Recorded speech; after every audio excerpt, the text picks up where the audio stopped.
Children's Services ONS meeting. It's now 7 p.m. and I would like to start this meeting. I'm Councillor Rigby and I'm the chair of this committee. I would like to remind everyone present that this meeting is being live streamed and recorded for publication on the council's website. I note the portfolio holder for education, Councillor Carter, is present tonight and I've agreed to this. Item 1, apologies for absence. Rhiannon, have any apologies been received? I haven't received any apologies. Item 2, the minutes. I move that the minutes of the Children's Services ONS Committee meeting of the 16th of November 2023 to be approved as a correct record. Are there any comments on the accuracy of the meeting? Councillor. Thank you, Chair. Yeah, as per conversation with Rhiannon, on page 6, after the fourth paragraph down, it should say the portfolio holder confirmed he had not visited any of the schools to review arrangements as satisfactory. Apart from that, at the bottom of the page under the Youth Cabinet update, representatives from the Youth Cabinet were not in attendance at the meeting, so that should be the Vice Chair noted that a written report was provided in the agenda. And just that St Clair's School is spelt C-L-E-R-E rather than Claire as in C-L-A-R-E. Thank you. Thank you. Councillor Carter. I would just like to...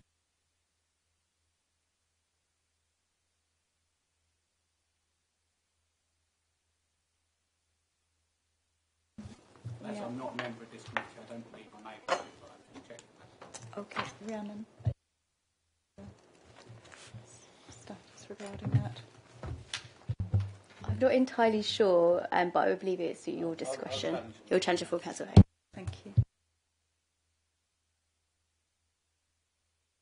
So, noting Councillor Maldoni, the minutes are approved, subject to the amendments.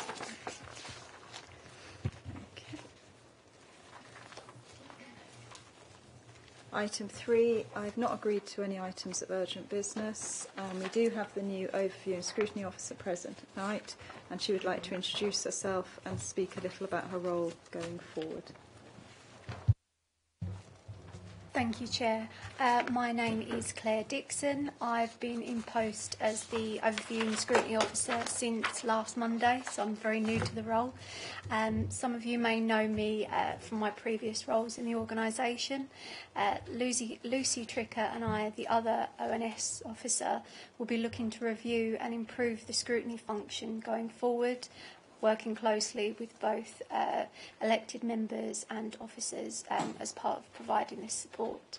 If you'd like to meet us at any time, please do make contact via email or give us a call and we'll arrange a convenient time to meet up and discuss any issues that you may have. Thank you. Thank you. Councillor. Can I just make a comment on that? Because we've had quite a lot of difficulties actually getting reports. So we've had the reports, but we weren't able to access any of the appendices until very late tonight. So basically for all the appendices, I've been trying to scan them as I was cooking the dinner before I was coming out, which is not ideal. And information that I've asked for, which I checked and double-checked that officers were clear that what information I wanted, I still didn't get that information. I got something else. So I'm really not happy with the support. It makes it very difficult for us to be able to scrutinise. So the committee hasn't been able to look at any of the appendices until very late tonight. And this is an issue that I flagged up over a week ago when I got the early copy and couldn't access the appendices at that point. So I just want that noted and hopefully something can be put in place so that doesn't happen again. Thank you. Yes, of course. Thank you, Councillor Maldoni. I just want to take your points and say that myself and Lucy will look into that for you.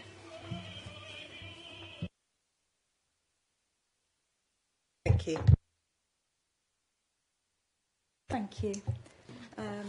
Item Item 4. Does anyone have any declarations of interest to make? Okay.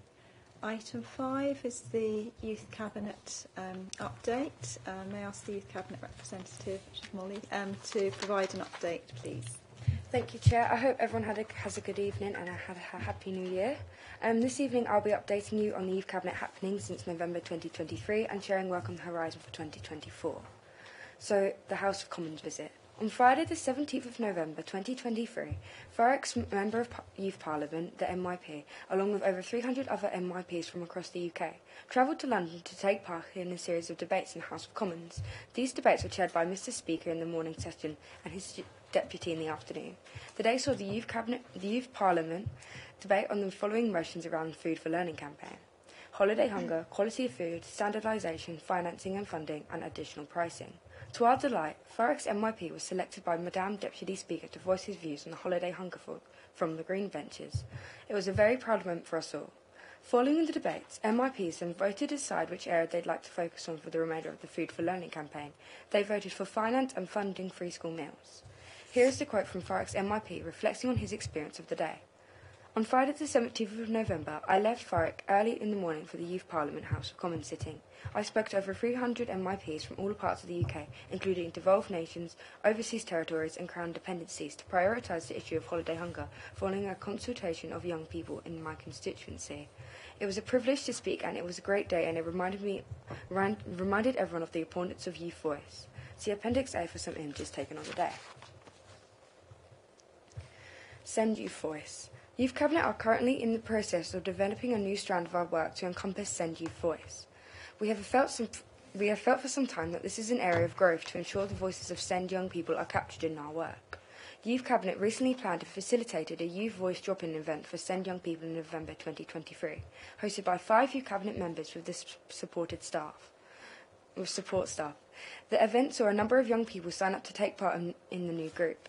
We shall be expanding this work in 2024. Our next meeting with them will be in the February half-term 2024.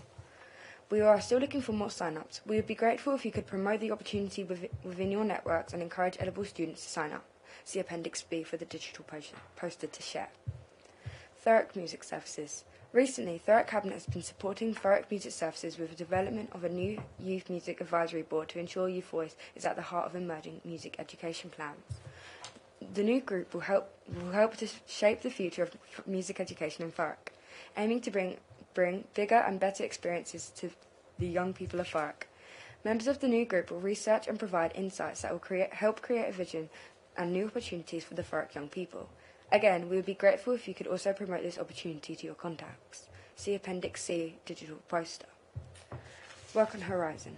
Make Your Mark and the Member of Youth Parliament MYP elections. This year, the Make Your Mark campaign will run again. Running since 2011, Make Your Mark has reached millions of young people. It's the largest UK-wide consultation. It gives young people aged 11 to 18 the opportunity to vote for the topics they feel are most important to them locally and across the UK. We have been inviting schools, colleges and youth groups to sign up to take part in the Make Your Mark 2024 between Monday the 29th of January and Friday the 1st of March 2024. During this time, we shall be busy encouraging Thurrock young people to vote. Every vote matters. Make Your Mark is a great opportunity to gather young people's views on a local level and generate conversations around youth democracy. Alongside Make Your Mark, elections for Thurrock's new Member of Parliament, MYP, will also take place. Thurrock has 8 MYP candidates and that will be running in 2024. We shall be hosting a results night at the end of March to announce on Make Your Mark and MYP results. And lastly, the Thurrock Youth Cabinet recruitment. Thurrock Youth Cabinet's recruitment drive is currently in progress. We are still looking for student representation from a number of secondary schools in Thurrock that are listed in the report.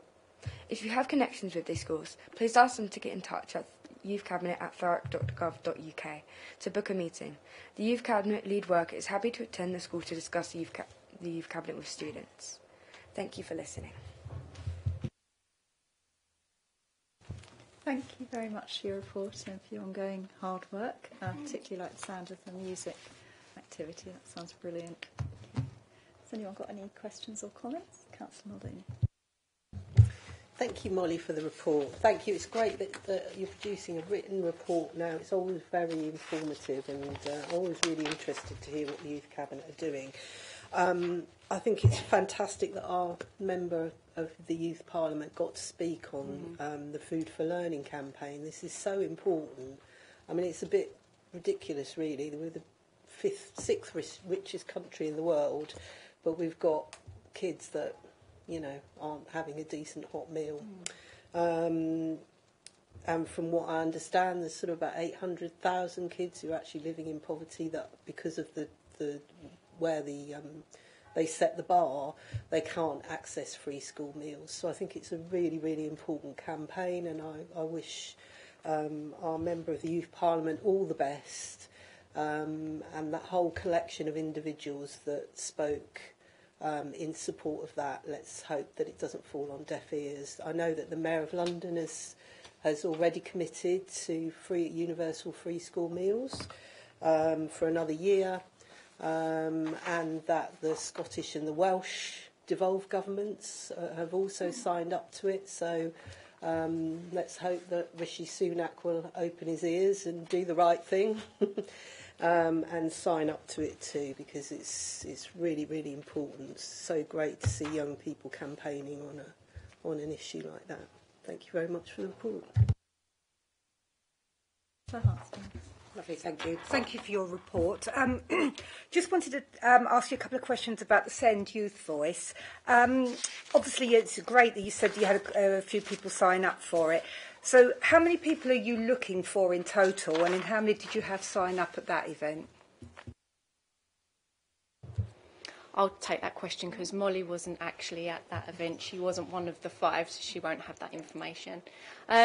We had 3 sign up on that event, and I would say in terms of capacity, would be looking up to about 12, but there's no reason why that can't expand a little bit more with staff support. Yeah, the aim is that it's going to be based over at Grangewater's Outdoor Education Centre. We've got 3 dates booked in for the rest of this year. So we've got 1 booked for the February half term, as mentioned, 1 in July at the beginning of the summer holidays, and another one at the October break. Excuse me. Yeah, and the whole idea is that it's kind of a new strand to the Youth Cabinet, as mentioned in the report. And we'll be bringing the young people together and doing a little bit of fun activity, icebreaker, breaking down those inhibitions to begin with, and then we'll go into some consultation work with them. So I'll be leading on that. So that's about capturing their voice around issues that they feel are important to them. I'll also bring some work through that the Youth Cabinet are working on. So it might be some bits from the local plan, and what they might want to see in their future as young people with special educational needs, disabilities. So there'll be all different threads that I'll be pulling in, but ultimately it will be a group that is run by them, it's for them, so it's about what they feel is important, and I'll be bringing bits and pieces to them as well. So that's kind of how it's going to work. So yeah, it's all building up at the moment, and we're just waiting for that first group to happen in February. Hope that answers your question. Yeah, lovely, thank you. Any further questions? Just I would like to, this is our New Year's first meeting, the Children's Overview Scrutiny Committee.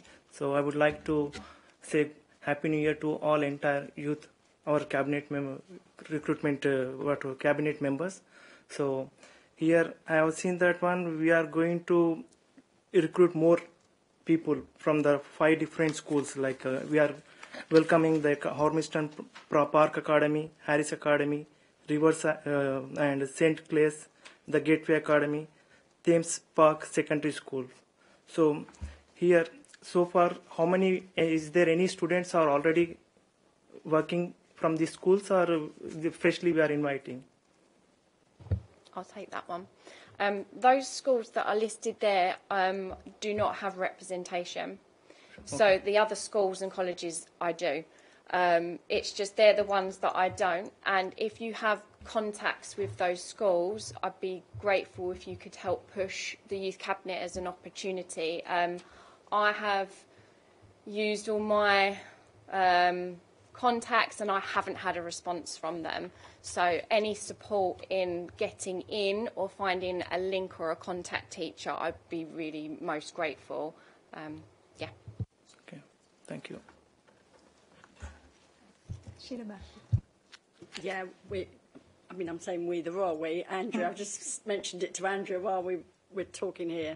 Andrea definitely will have connections in all of those schools, and I'm pretty sure certainly the CEOs of those schools, I think, would be surprised to hear that they haven't got youth cabinet representation. So I'm pretty confident that once they're aware of this, they will contact you, and then you'll get that recruitment. If you don't, come back to us. Thank you very much. Yeah, I'll take you up on that offer. I mean, I've tried different avenues, so we attend the 11 to 25 strategy meeting. We've tried to get in that way. So, yeah, I'll take you up on that offer and see how we go.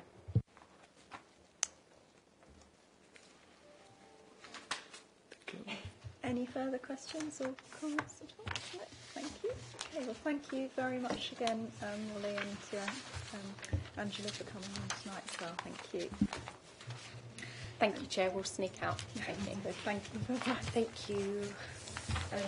Item 6 is the reinforced autoclaved aerated concrete update. May I ask Sarah Williams to produce this item, please? Thank you, Chair.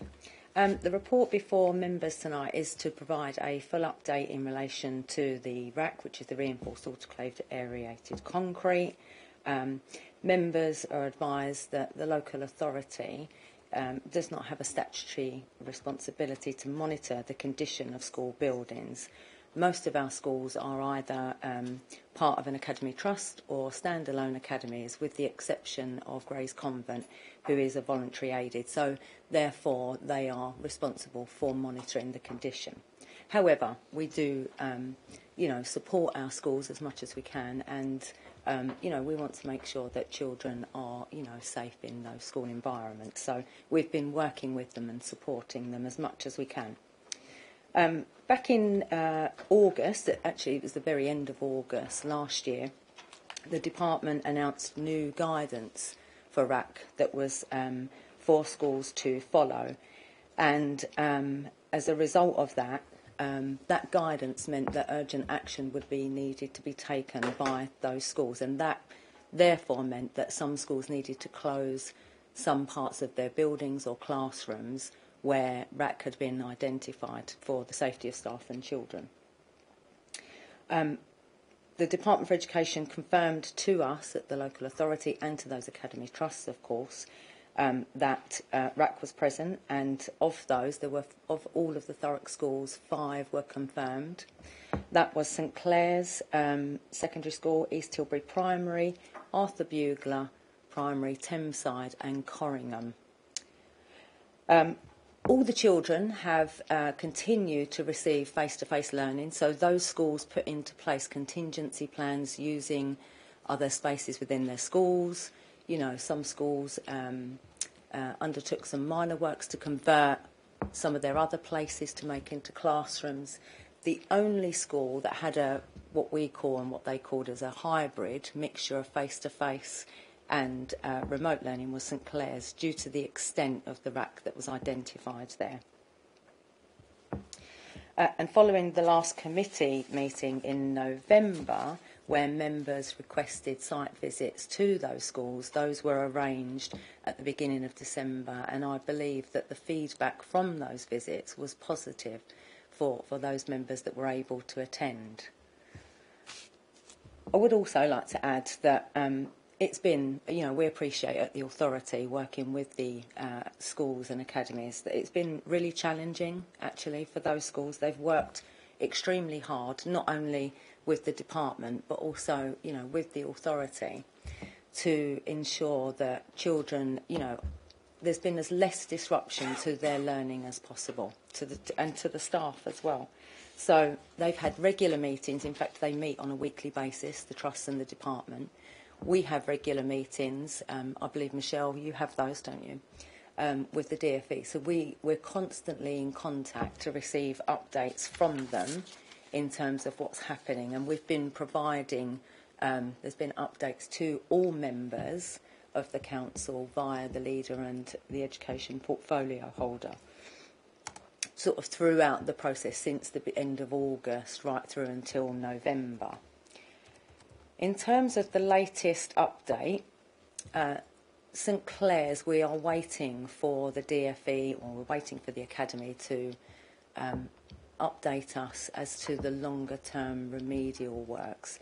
That's probably not likely to come. We're not likely to hear anything until around, probably about this time, within the next week or so. I'm pleased to say that Corringham, or to Corringham Primary, have had their remedial works complete, and children and staff have moved back into the affected spaces. East Tilbury, Thameside and Arthur Bugler have got remedial works that are planned now to start this term, and they will complete in the summer term. So at that point, all the remedial works will be complete, and students will be able to move back into those classroom spaces, and the spaces that have been taken out of action will then come back for use for the school. Thank you. Thank you very much for the report and the update. So it seems that things are moving in the right direction there, and so everything should be done by the summer. Is that correct? Yes, for all of the schools with the exception of St Clair's. Whilst the Trust and the DFE are discussing, the Trust are actually waiting for a decision from the DFE regarding the longer term mitigation. So they've had some plans put into place, and any of you that have managed to go and see St Clair's have seen the temporary provision that they've got. They've got a big Lost Burger unit that's created some wonderful classroom and hall space. So this is about, how they're going to mitigate and the work that's going to be carried out on the main building over a period of time. So we're waiting to hear what that looks like. Next week or so you'll have a time plan on that? That's the last update that I received, that we should get. The Trust should get that, and then they will share that with us. Thank you. Councillor Muldoon. Thank you, Sarah, for the report. I think it's good to hear that Corringham has had all the remedial works completed, so that's the end of disruption there. But obviously, I think we can all agree that the schools have done a good job in the face of huge challenges. I'm sure we can all agree on that. I'm sure we can all agree that it's really not ideal. We've still got kids being... I wanted to dig down into some of the detail, actually. So my first question, I did ask this last time, but why was the decision made? What underlay the decision to not have temporary accommodation? I know that they have got it, in St Clair's. From what I hear, it's very high standard of temporary accommodation. So that was the plan until we were told on the briefing before that there would be temporary accommodation. That would all be in place by mid-November, and then obviously we had it as an urgent item of business at the last scrutiny meeting, because all of a sudden we got a briefing saying that that wasn't going to happen for most of the schools, and that some schools were now running some sessions in tents, which was rather alarming. And indeed, I understand that a lot of the Christmas plays, carol concerts, whatever was going on, they all took place in tents rather than in an actual building. Obviously, it was quite mild up to Christmas. The temperature has severely dropped since then. So, personally, it doesn't sit right with me that children are having any kind of sessions in a tent at this time of year. So why not have the temporary accommodation? Is this a cost? I believe, thank you, Councillor Muldoon. I believe that the reason that they didn't go with the temporary accommodation, obviously they're trying to minimise the disruption to the whole school, to the children and the staff. And because there were plans coming forward for, remedial works, the decision was taken, and clearly that would have been something between the department and the Academy Trust and schools, not to install those temporary classrooms. That clearly, they had made alternative arrangements. The children were still receiving face-to-face learning within the school buildings.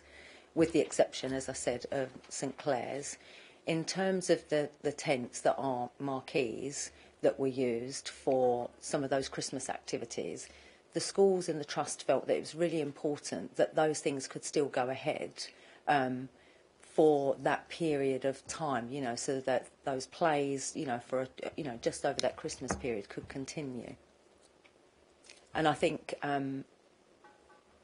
you know, maybe further questions, if you're interested, when visits are made to those schools, you'll be able to look, you know, ask some of those questions directly to the Academy Trust about how those decisions were made.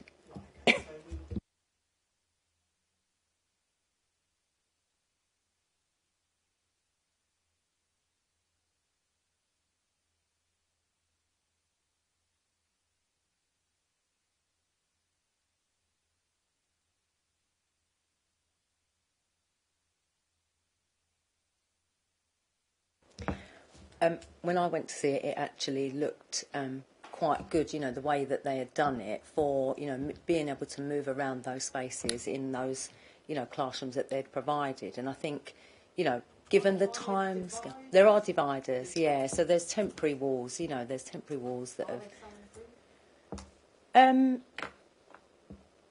It seemed absolutely fine when I was there, that it, you know, it wasn't overly noisy.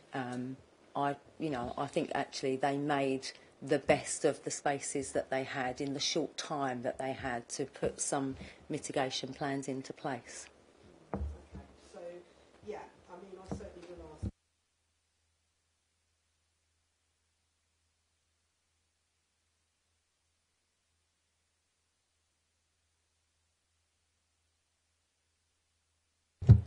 Sorry. So we've got St Clair's, obviously. I hear the Losberger units are actually good units. So I would have liked to have seen that really in all the schools. What happens to the activities that would normally happen in the sports hall while it's being used as classroom space? I think some of those schools have got secondary halls, so they utilise those spaces. But without actually asking those questions, I couldn't confirm that completely. But they do have other spaces that they can use, and some of them do have a secondary hall. And for, with the exception of Corringham, that's had their remedial works, and St Clair's that we don't quite know about yet, basically this is going to be a year-long disruption for the children that are affected, because the remedial works in the other schools won't be finished until the end of the summer. They will be completed in the summer term. I haven't seen a programme for start and completion. The last update I received was that it would start this term and complete in the summer. Now, whether that's the beginning of that term and, you know, those spaces will become available, I think it depends on the extent of the work in each of those schools and how those works are programmed in.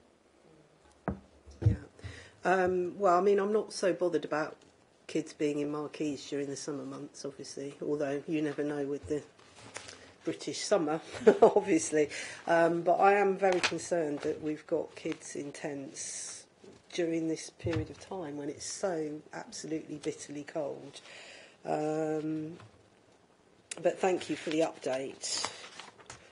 So all the children, I mean, St Clair's, they pretty much missed a whole term of face-to-face learning. What is that? Years 8, 9 and 10 were the ones that were doing hybrid learning.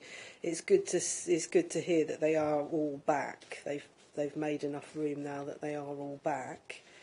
Do you know what specialist classrooms? It says phase 2 will see the specialist classrooms brought back into use. What specialist classrooms were out of use? I believe that that's for some of their SEN provision.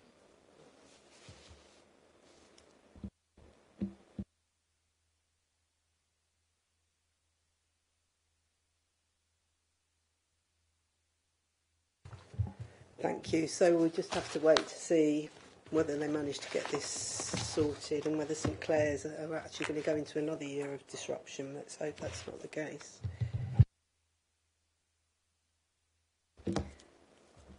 if I could just add to that, I am more than happy to continue to provide updates as we get them. So once we know, a bit more of a detailed programme, we'll provide updates to members. And once we know a bit more about St Clair's, obviously, we'll do another briefing note on that.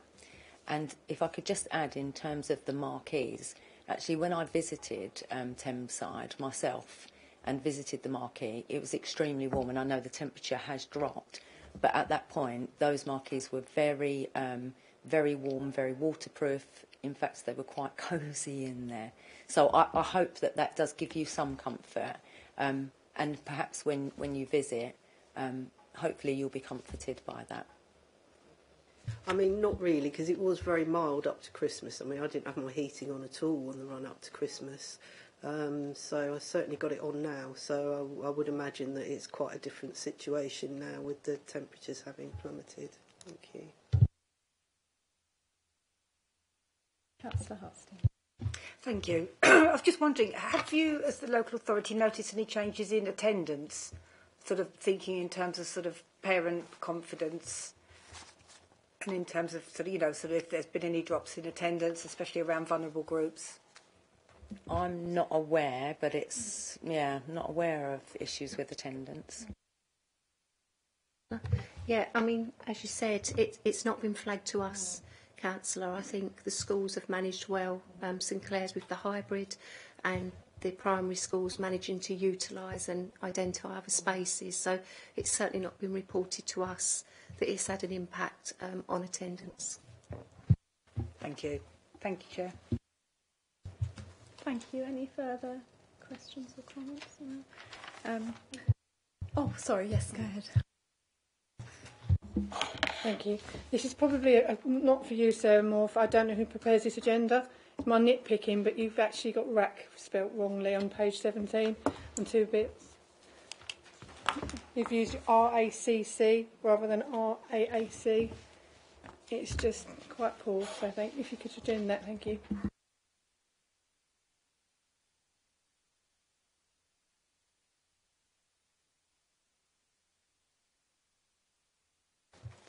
With regards to any impact in education, has there been anything that the teachers or schools have flagged up of any concerns as yet? Not to me. I'm not sure any of my colleagues or Michelle or Sheila has had anything either flagged to us. So they've been Councillor Maldonian and Well, surely there's been an impact on SEND children if their spaces are being, used for other things. The specialist areas are being used for other things, so that would be a logical conclusion from the information that's been given. Just to say, those specialist places, the children were moved to the other school, weren't they, in the trust? So they were moved from the area that was affected to another school where there was only 2 children, I think, that were moved. So this is special space, like for SEND children who might be sensory deprived. No, or no. These children are children that are in our what do we call them? The base. They're in the base, stepping stone space, which are not children with sensory needs. They're children who were at risk of permanent exclusion from other schools. They go to that base for some turnaround time. So they joined the other base at East Tilbury instead. You need to turn it off because otherwise it won't catch on the recording. We're all quite bad at doing it, mind you. Thank you, Councillor. Thank you, Chair. Thank you, officers, for your report. I think it's very positive to note, the classes have started face-to-face and there's no teaching taking place within marquees. But can you please clarify, are these traditional tents or are these properly installed marquees? These are, I would say, professional marquees, not just tents. And I think anybody that's been to see them, actually, it's been a great alternative provision, particularly, I would say, for Thameside, not all of the schools, but particularly Thameside, who run a really important breakfast club for children that might be the first meal of the day. And having been and visited it and seen how warm it is for those children, I think it was important to that school and to that trust to be able to continue.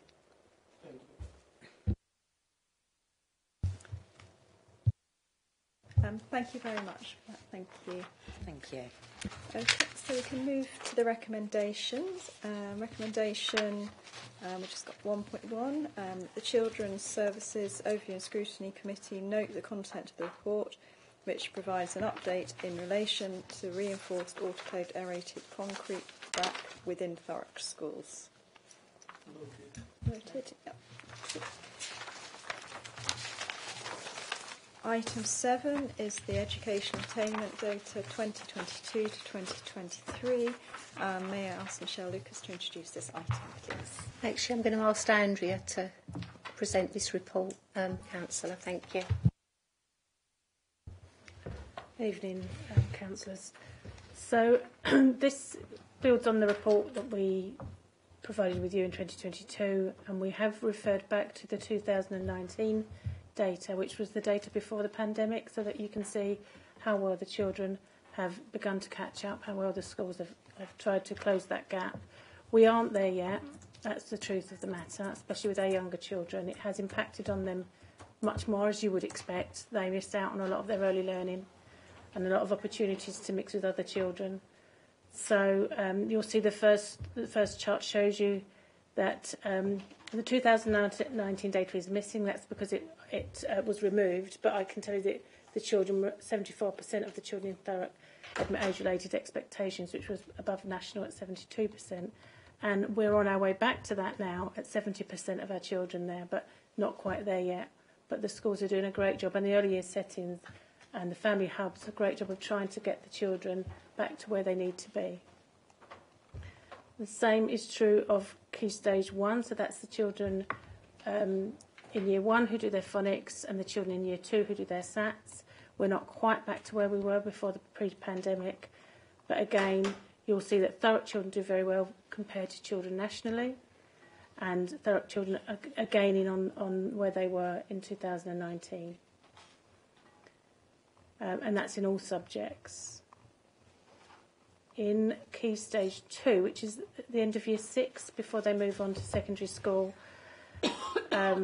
you'll see again in reading our children are catching up. That's the only one that they're slightly behind national on, but by 0.3%. So we're there or thereabouts with national. And we've remained with national throughout. We were above national in 2019. And I know all of the schools are hoping to this year to get back to where they were before.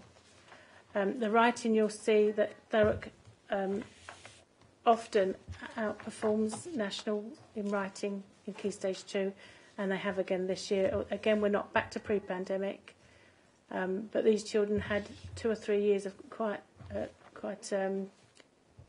mixed environment of learning. So some had a very good offer, some not so good, dependent on whether they engaged with their learning offered by the school. And the same for maths, not quite back to pre-pandemic, but still above national this year. And then the one that you can see on 3.93, reading, writing and maths combined, you'll see again slightly above national this year, but not quite back to where we were before the pandemic. The next one, 3.11, is the children with an EHCP. And what you'll see here is the children in Thurrock with an EHCP more children achieve well and better than children nationally. The question was asked of Michelle and myself, does that mean they don't need an EHCP? But we have done an audit of those children, and yes, they did, and they probably wouldn't have done so well without one. So we're confident that the right provision is there for those children. Then we've got the looked after children looked after by the local authority. So you'll see the good level of development at reception year. It's a very small cohort, only 7 children, but 57% of them, compared to 41% nationally, achieved a good level of development. And you'll see that in Year 2 SATs, children that were looked after did very well as well.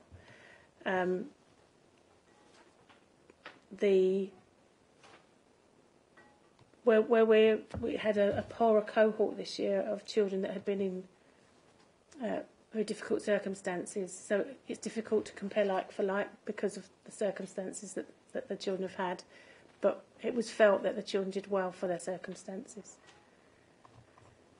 And then we come to the GCSE early results. So this was before they were confirmed, and then we've got a supplementary paper that we did this week that gives you the confirmed data. But suffice to say that Thurrock and National were very close this year, so 46% and 45% for attainment 8. Where our children are not doing so well is at GCSE 9 to 5s and basic English and Maths, where they're 2% below. That was before. I think we've closed the gap actually this now on the confirmed results, which I'll show you later, by 1%. So we are closing the gap. Progress 8.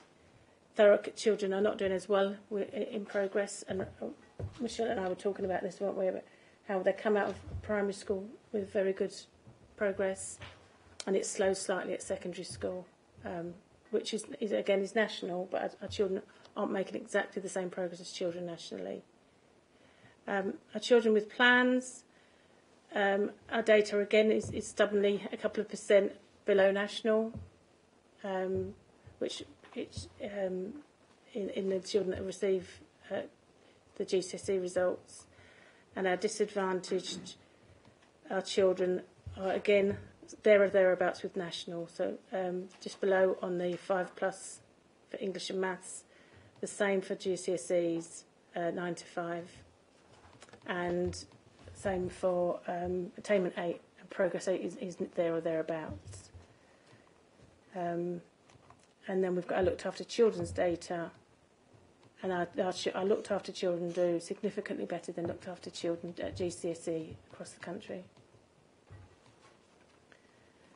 So from that you can see that the schools have been working incredibly hard to catch the children up from the lost learning. Attendance rates are below pre-pandemic levels, but in Thurrock they are in line with national. The government has just announced some new initiatives around attendance, which we'll be working with the schools on, the school attendance and support team, to increase attendance. And then I don't know, do I just share verbally the other data that we did? Is that okay with everybody? Because I was asked yesterday or today to prepare some comparisons of 2019 for the disadvantaged data, which I've done, sent it to Rhiannon, so if you get the opportunity to Rhiannon to share it. But basically our disadvantaged children compared to our non-disadvantaged children, you would imagine there is a difference, but our disadvantaged children do better than disadvantaged children nationally. So the gap is closing, and the gap is closed on all of their measures between 2019 and 2023.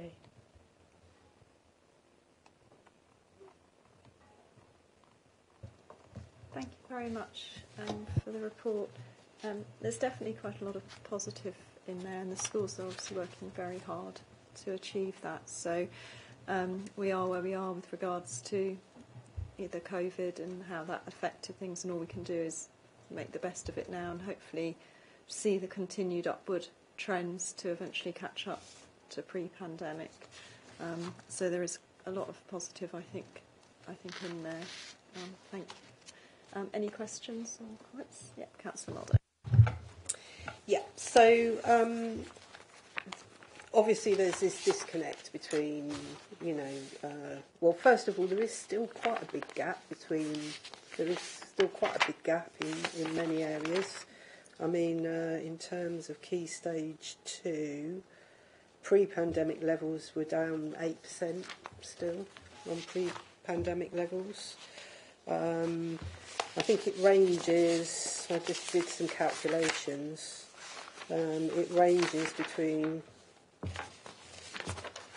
4.5, 3.5, all the way through. I mean, I'm sure the schools are doing their best, and obviously the recovery wasn't resourced at the level that the independent report said it needed to be. And they only got a tenth of the money that the Education Czar said was needed, which is why he resigned.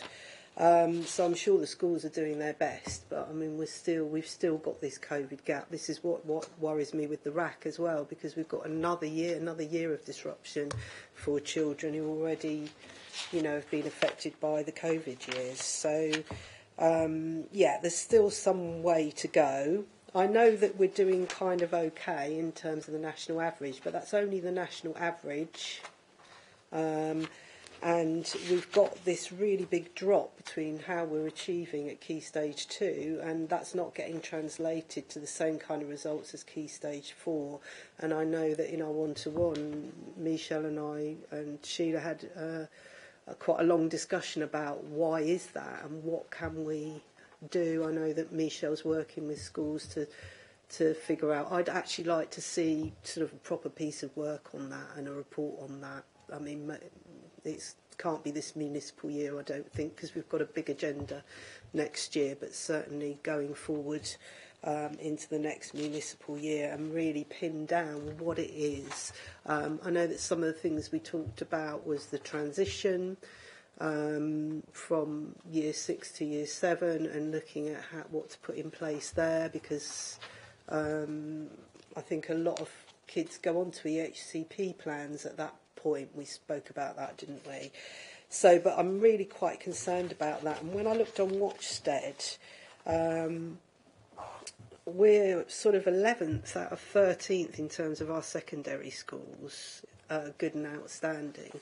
So we are below both the East of England and the England average for outstanding and good schools still. So I think there's work to be done there to figure out what's going on and how we can help to change that situation. So it's a shame that all this work, this really good work that's going on at a primary level where we're doing well on our schools, is not translating into GCSE results, because it's all very well doing okay in your key stage, your SATs, but when you go for a job, no employer is going to ask you what results you got in your SATs. They want to know what your GCSE results are. So it's like, it seems like we're falling down a little bit in terms of educational attainment. With the exams that matter, the GCSEs, the ones that are going to, are going to, affect life opportunities when our children go out into the world of work and want to have a career, etc. So I'd like to see a piece of work on that next year, and I'll certainly be talking about that in one-to-ones. Thank you. Can I just come back on the validated data that came back just before Christmas? Says that our children are 1% below national at GCSE, so it's not massive. It's not a massive gap, and they have caught up through the validation process, which was where the appeals are taken in. So it's a 1 percentage points difference this year. Yeah, but what I'm talking about is like the results that we're getting at Key Stage 2. There's quite a big drop to how many are then achieving at GCSE level. So we're doing very well at Key Stage 2, so it's up in the 60s. But when we look at the Key Stage, the GCSE results, there's a definite drop in attainment there.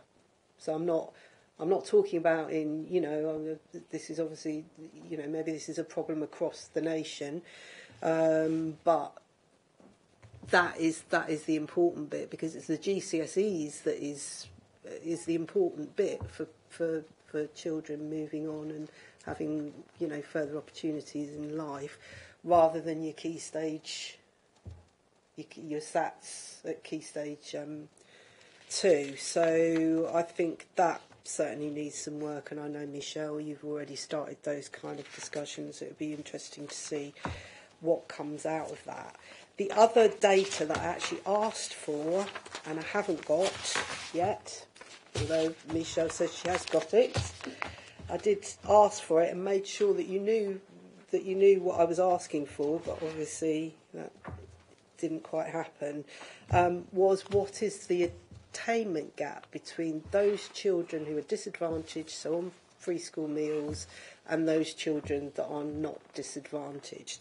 Now, from the report, I did pull out some figures for GCSE, and I can remember that this used to be in the reports, and the gap between the disadvantaged for GCSE, English, Maths and basic GCSE is 18%, 19%, 19.5%, so the best part of 20%. Now, from memory, I'm going back a few years now, pre-COVID, when I looked at this report, probably in the first year that I was a councillor, so it would have been in 2020, and I did actually pull the report from that year. It wasn't that high. So we've had, I don't think it was even 10%. I found some data for the early years and it was 7%, the attainment gap. I think, we really need to be looking at how we support our disadvantaged children, so that they're, 20% is huge. And that's at least double, probably more than it was pre-COVID. So I'm quite concerned about that. I'm quite worried about that.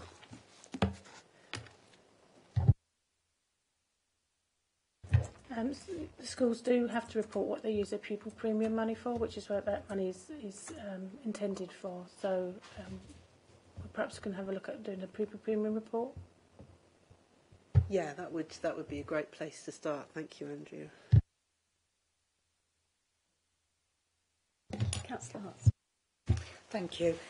Just on page 32, starting, looking at looked after children, obviously the looking at attainment rate and then moving down, they're fantastic compared to national averages. You touched obviously on the work of the virtual school. Could you just expand, so I'm looking at everyone and who I'm naming for, I'm sorry. Could you just expand a little bit on what you do as, perhaps maybe the virtual school or as a whole, that makes those results for Thurrock so good compared to the national average? Thank you. So the virtual school are very proud of what they do, and they start supporting their children at year 10 with additional tuition through to year 11. So all children that are looked after get offered one-to-one tutoring to support them through year 10 and year 11, and that's why we see such good results, and they get that again at year 6 as well. So that again is funded by the Pupil Premium Plus money that the virtual school hold. Just adding to that, I think the thing about having the virtual school and I looked after children is they get very individualised support and education plans. So alongside the virtual school head teacher, there are some staff in that service. And so working alongside the school that the child attends, because it may not be a school in Thurrock, but whichever school that looked after child attends, then the virtual school is responsible really for, as a good parent would, analysing the data, questioning, saying what more can we do, what should we be doing, and because they work closely with the social workers for the children, then there's the feedback loop to foster carers. So it isn't just in the education remit, you've got the social workers as well going back and saying, well, this child needs additional support in X, Y or Z, how can we get that for you? And we can access funding as well. So I think for our looked after children, there's a lot of focus, there's a lot of attention on what are the issues, how can we improve them, how can we work with the school that they're at, and how can we make sure their placement, mainly with foster carers, but how can their placement actually support their education attainment. And there are looked after reviews every 6 months that have a focus on education. So I think there's a lot that goes on with our looked after children, rightly so, when they become looked after, to try to help them, because quite often they may have missed quite a bit of school before they come into our care, so they're quite often starting from a lower position. So we do absolutely everything we can to sort of bring that up. Thank you. Thank you, Chair. Thank you. Are there any further questions? Oh, yeah. Councillor Punjab. Thank you for the report, and I'm happy to see the trends compared to the national. So, do we have any plan to increase better than this in future? The percentage, the trends, we are better than the national compared to your key stage 2 and key stage 1. So, do we have any plan to go for better than this? All schools will be having a target setting to improve on previous results, yes, and all schools will be doing their best to get back to pre-pandemic levels and beyond. Every school has a school improvement plan, every school has a school development plan where they look at how they can improve results, looking at what interventions they can put in place and how they can improve the quality of teaching and learning. So that's where the schools are academies. Each academy does something different. The local authority monitors that through the annual conversations that we have. And obviously what we do is ask what they're doing, and then if we can, we would point them towards where they might find another school doing something similar. I have one more question. As per the report, we can see key stage 1, key stage 2 and 4 and 5. But key stage 3 is missing. Is there any reason? There are no end of key stage 3 tests. I want to see that year 8, 9, 10. We can't know. No, there is no data. There is no. It would be down to individual schools' data. There's no published exam results for that age. For key stage 3. So we don't keep any record for a year. But they don't have them that are published. No. Okay. Thank you. Councillor. Thank you for the report, and thank you for your answers. Just for me, the matter of concern is this low attendance. It means 8% of our students or children, they are not attending schools. I understand there has been COVID situation, and the work schools are doing. It was very, very difficult. But what can we do to improve this attendance? Okay.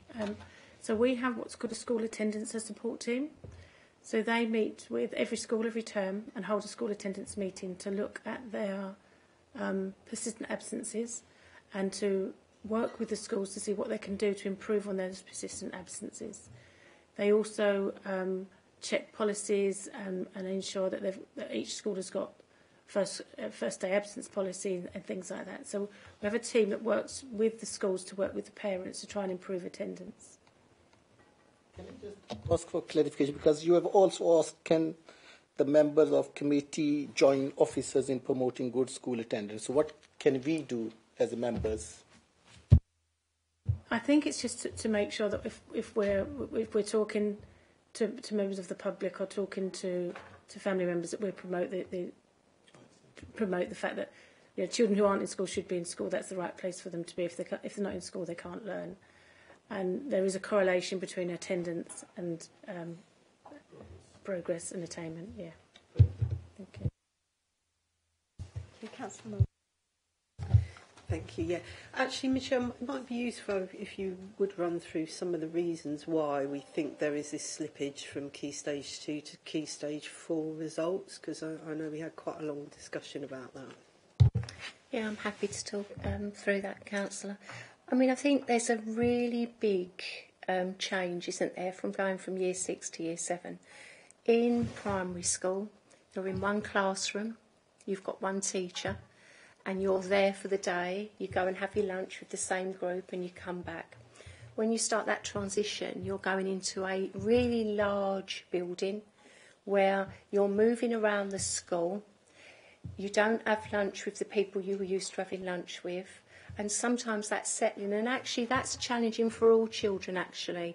But there are cohorts of children that find that even more challenging. You said earlier about EHCPs, you're absolutely right. We get a spike in requests for EHCPs, because actually primary schools are concerned that children won't make that transition well. So what we're looking at is a range of programmes that we can support transition with. In fact, I was talking to Andrea earlier. She's got the first meeting arranged with some schools to look at what we can do around transition, because that's clearly sort of one of the key areas for me, that transition sort of coming through. I mean, there is no doubt for some children it's about their style of learning. Again, they're in one classroom, then they're going into... And you're faced, aren't you, with a whole range of new experiences.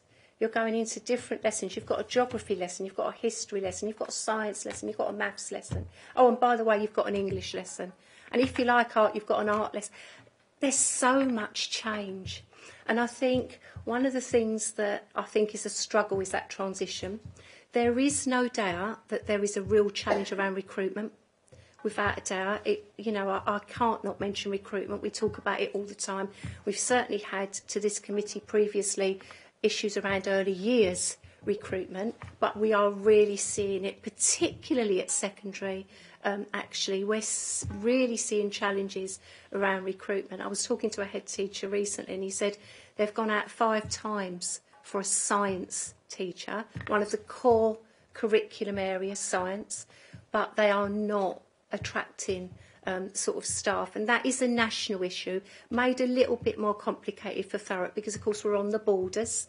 So if you just go a little bit up the road, it's quite a significant pay increase because you're getting, although it's outer London waiting, it all makes a difference. So I think there's a whole range of things that really lead us to see the challenges around that sort of key stage 4 results. You're absolutely right, Councillor Muldowney. It is absolutely critical because it is that platform, isn't it, for moving into post-16 and moving into that world of work and work opportunities. So we do want to do some work around transition. We do want to look at that. We've started that work, and hopefully, as you said, we can bring something back and let people know sort of where we are with that. But there is no doubt recruitment is a real challenge. I was talking to one of our schools recently, and just an example, it just gives you an example really. You know, historically, they'd have had a number of applications. Actually, this was for learning support assistants. They said now they're down to a handful.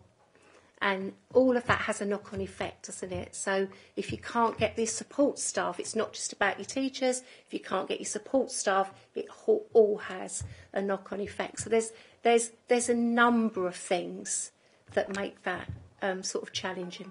But without a doubt, I really want to do some focused work on transitions. It's actually a key area for Sheila. So in fact, our Brighter Futures partnership this week is looking at transitions at all stages. So not just that year 6 to year 7, it's going from year 11 into post-16. So there's a real focus this week with the Brighter Futures partnership which Sheila chairs around transitions. I think the other thing that we spoke about, which I'm quite concerned about, is that we've got 3 schools, that one that's inadequate and 2 that requires improvement, that have been, waiting to be rebrokered. So they're for the best part of 2 years, or is it just Gable? Gable Hall's 2 years, isn't it? Being inadequate. In May it will be 2 years. Yeah. So that's not acceptable, in my view. And I do wonder if there's something that we can do. I know, Sheila, that you've written to the Regional Schools Director. But I wonder if we should be doing something from the Scrutiny Committee to try and put some pressure and leverage. I don't know if this is something that you've demonstrated any leadership on. Councillor Carter, have you had any communication with the Regional Schools Directive? Because nearly 2 years is a long time for a school to be inadequate without being rebrokered so that it can improve. I mean, luckily we've got Kevin Sadler in there, who is a safe pair of hands, at least. But is this anything that you've... I'm quite happy with the Council's position, and Sheila has been approaching the Regional Schools Director, of course, for this. Of course, the Trust...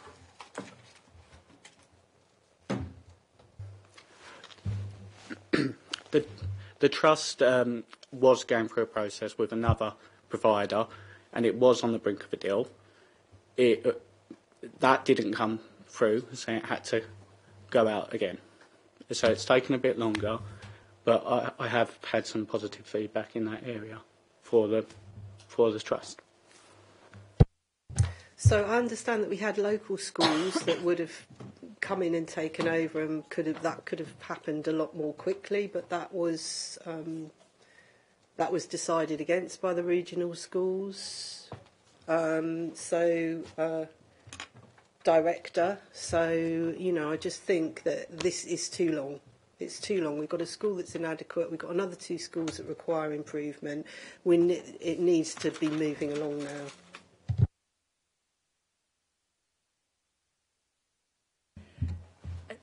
I mean, the issue for us as a local authority is because they're all academies, it's run by the regional schools director, and so they make the decisions about rebrokering.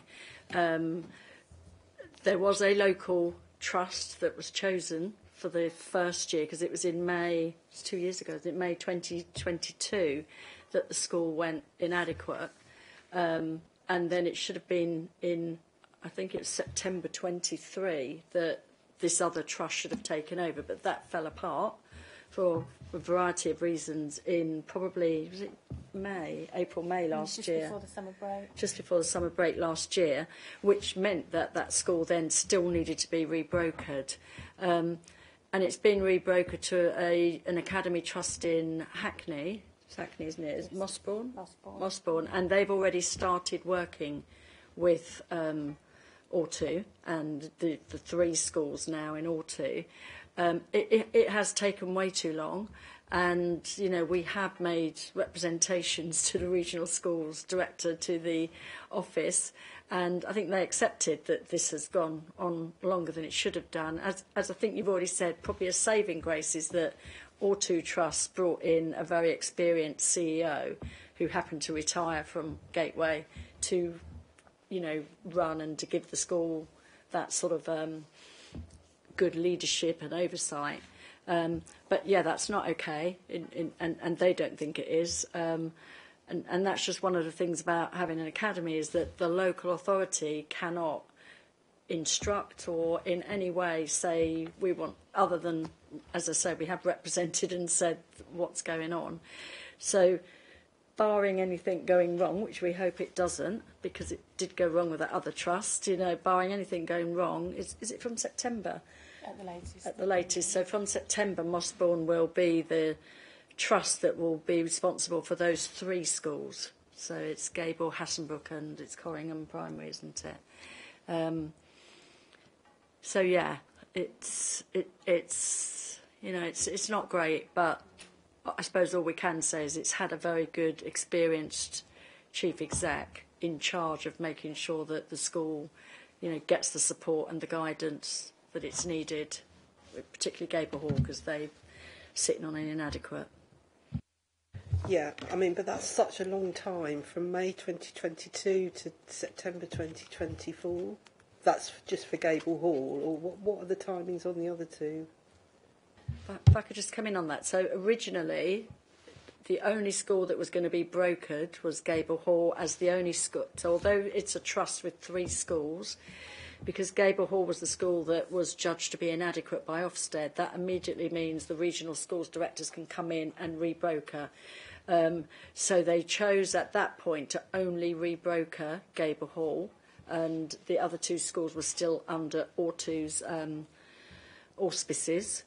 When it broke down with the other trust last year, the regional schools directors agreed with Ortu Trust to rebroker all 3 schools in Ortu Trust. So once they're rebrokered, all 3 schools will then become part of the Academy Trust in Mossbourne. Yeah, I can't imagine if they were under the local authority that it would have taken that long to rebroker the schools. I've never known that before. Do you think it would help if the Scrutiny Committee wrote to would it help if the Scrutiny Committee wrote to the regional schools director and try to chivvy them along?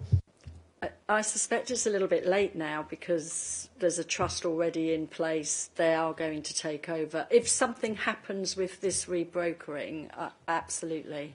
You know, I think we should all be really clear that that's entirely unacceptable for parents, for teachers, for pupils. You know, that would be, you know, so touching all sorts of wood. If anything happens with that rebrokering, then I think it would. I don't know if it would help, but I think it would be something that we could do, yes. Yeah, certainly, if anything does go wrong with the rebrokering, I think we definitely should write a very strongly worded letter to the Regional Schools Directive, especially as we've had local schools that were ready to take over almost straight away, as I understand it, and now we've had to wait, you know, the best part of 2, and it'll be more than 2 years if they're not coming in until September 2024.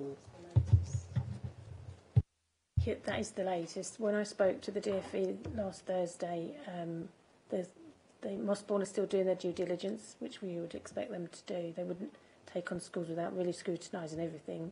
But they were already working on school improvement with both secondary schools and the primary school already. So although they're not officially their partner, they are already delivering in school improvement in there. Thank you. Councillor Hartston. Thank you. Just sort of vaguely touching on something similar to attendance, obviously looking at the sort of, I know attendance is a thing in national, just in terms of electively home educated, has there been a rise since COVID? Have you, you know, within the local authorities, there's seen a big rise? And thinking of a subset there in terms of youngsters with the HCPs, has that been a rise as well? Thank you. There was a rise during the pandemic. That's settled down again now, so we're seeing sort of pre-pandemic numbers slightly increased, but nowhere near like they were in the middle of the pandemic, which you can understand some people didn't want their children to go to school if they were shielding or had vulnerable members at home. The EHE numbers across the country have risen, and we've risen in line with that, in the same way that our EHCP numbers have risen in line with national. So, yeah, what they're seeing nationally, we're seeing reflected in Thurrock. I was just thinking about young people whose parents are choosing to electively home educate them with EHCPs. Has there been a spike in that There's at all? been a slight increase. It's been a slight, not a massive increase. And the numbers are low anyway. So I think we were looking at, there were 8 before the pandemic, and there's 17 now with a plan. So yes, it's doubled, but the numbers are still very, very low. Thank you. Thank you, Chair. Thank you. And moving back to the transition from primary to secondary school, what sort of things are you looking at? Because it's almost like a sort of preschool to primary school, sort of maybe like an entry or something. Is that something that's... It's interesting. We were talking before the meeting, actually. One of our schools, one of our primary schools, once the Year 6 pupils have finished their SATs, they go into what they think secondary will look like and experience. So they move around the school. They go into different classrooms for different lessons. They're having different teachers. So there's a range of things that schools are already looking at. And I think one of the things we want to capture is what is going on. Can we share from that? Can we learn from that practice and actually share that more widely across the school? I thought that was a lovely example, actually. Andrea was talking to me about that earlier, where they get them ready for that transition. So, you know, you're not going to be in this classroom, you've got to go there for that, and then moved around the school. And I just thought, what a lovely example. You know, quite, I say simple, it's not simple, councillors, because it's very much around logistics, but it's a good example, isn't it, of how some of our schools are working to support that transition. Any other questions, comments? Yeah. Okay.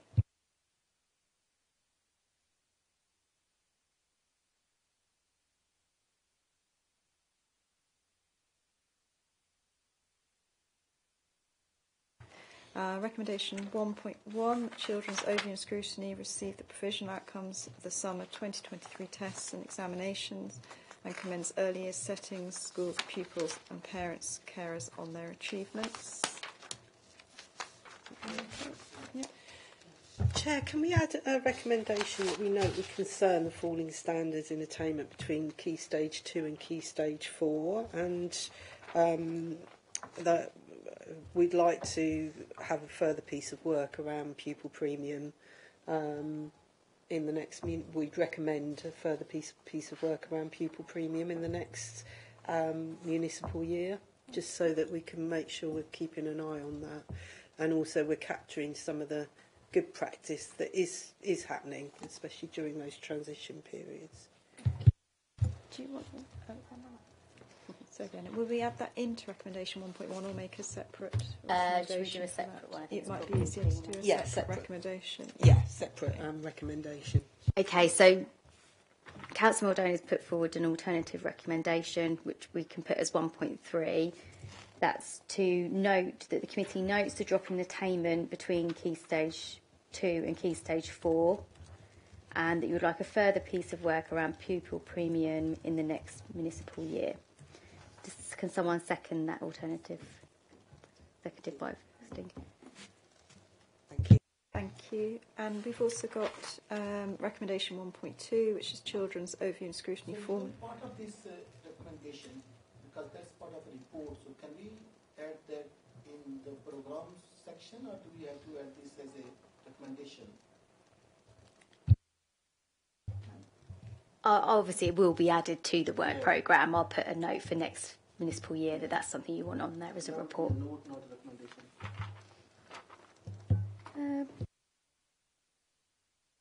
Yeah, it will be included in the work programme, yeah.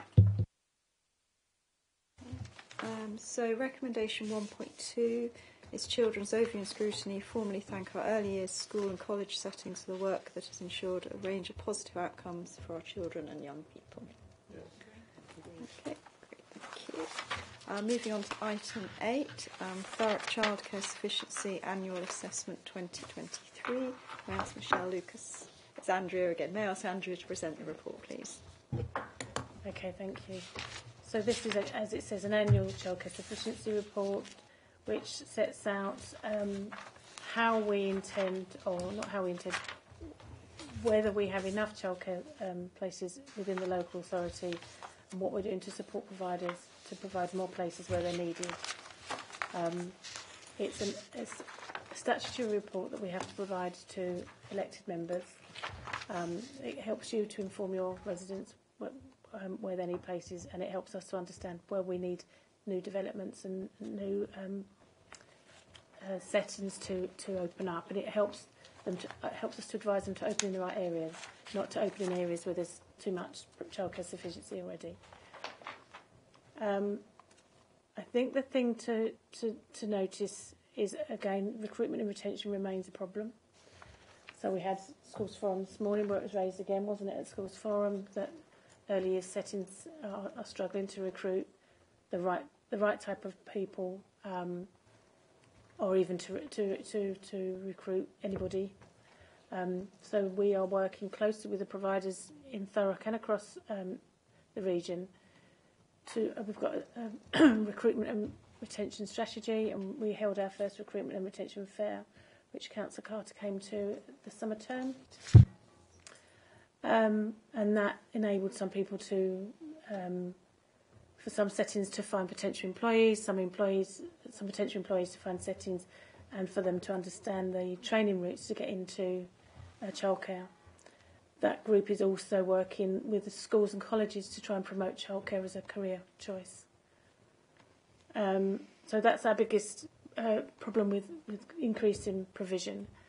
The other big change is the government extended the entitlement for childcare in the recent budget, in the spring budget last year, and so all settings and the local authority are working really hard to ensure we have enough places to meet that extended entitlement. You'll be aware that at the moment working parents for 3 and 4-year-old children are entitled to 15 hours in early education and childcare. That will increase to children of 2-year-old, and then by next September 25, for children of 9 months will be entitled to 15 hours of free childcare. So we are working with the providers, and that includes schools and new providers and early years settings, childminders, to ensure we have enough provision to meet demand. there is some money available for new settings to set up. And we're also working with the National Wraparound Programme as part of this work, where all schools are expected to have wraparound provision for children from year 1 to year 6, from 8 a.m. till 6 p.m. So we're working again with schools and providers to ensure that each school is able to offer either that on site or that have a provider that picks up from their site and takes them to an after-school club off-site. So that's what the team are working on, and that's a national programme, and there is money, grants available via us from the DfE to allow providers to set those businesses up. So that's some good news for the residents in Thurrock. You'll see in the report it breaks it down into ward level data in the actual childcare sufficiency assessment, which I'm not sure if you were able to access if you weren't able to access the embedded documents. I was literally scanning it while I had my laptop here and I was cooking the dinner, so I had to. I've scanned it. Yeah, if you've got any questions, if you'd like to come back to me at a later date, Councillor Maldani, or anybody, I'm happy to answer them if you haven't had opportunity to hone your questions. But none of the appendices were accessible digitally until quite late tonight. Okay, I'm sorry about that. I'm not sure why, but like I say, if there's any questions that if you have the opportunity to have a look at a later date and you would like to ask me questions, please just email and we'll make sure that we get your answers. Essentially, the report says there are wards with oversupply and there are wards with undersupply, and there are wards where we really do need to increase supply of childcare places. It's improving. We've just had today awarded the lease on a building to a provider, a very good provider that's already providing in the local authority, to a new provision where we hold the lease. And we have got 20 providers looking for suitable buildings. The problem in Thurrock is lack of suitable buildings for childcare providers to set up in. We've got the providers, we haven't got that many children asking for places, so we certainly haven't got people saying to us that they can't find provision. We do know 0 to 5 population is decreasing, but we still know that the number of children eligible for that childcare will increase because of going down to 9-month-old babies. So I don't know if there's anything in particular that you wanted me to go through with you, or if you wanted to ask any questions at this stage. Thank you. Are there any questions? Yeah, so, I just managed to make some notes on sort of ward by ward. So, obviously, we've got 5. I'm not sure where Chadwell fits on it. They're insufficient, but are they high need or medium need or maybe a small deficit? Yes, only a small number. The way I read it... Sorry?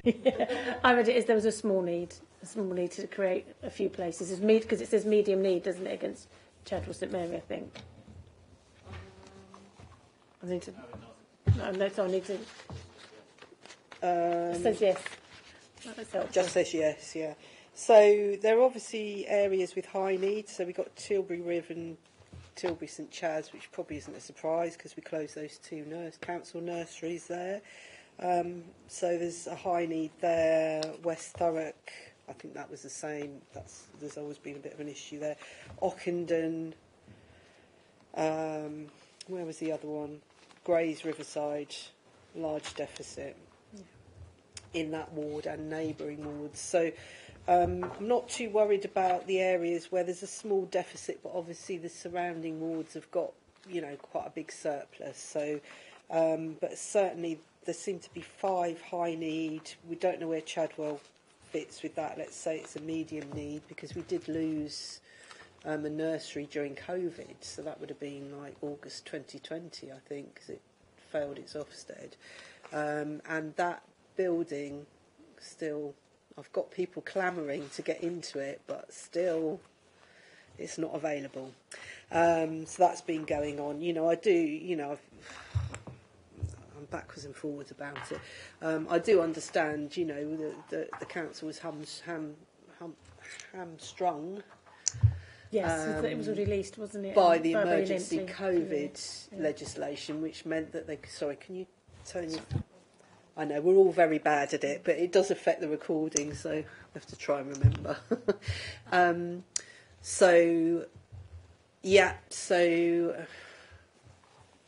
I think we have had a small provider. We have had a small increase, so it's not as bad as it was.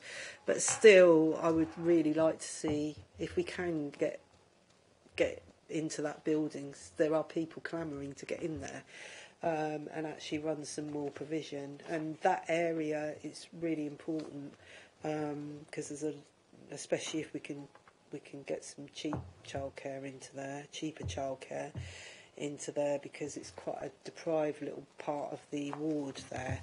So that's been dragging on since like 2020. It's 2024 now. Small need in homesteads, also small. So there's some areas where we're not worried, but obviously the Tilbury areas, Ockenden, West Thurrock, Chadwell to a certain extent, and Bellis to a certain extent. I think they're probably more medium need. And then we've got... I was interested in Aveley, because it says it's okay at the minute, but the indications are there'll be a small deficit of places by the spring term. How does that work?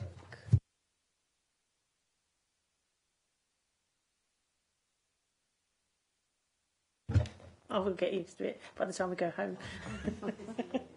The report was written in the autumn term, so obviously we have to estimate how many children will be taking up a place in the spring term.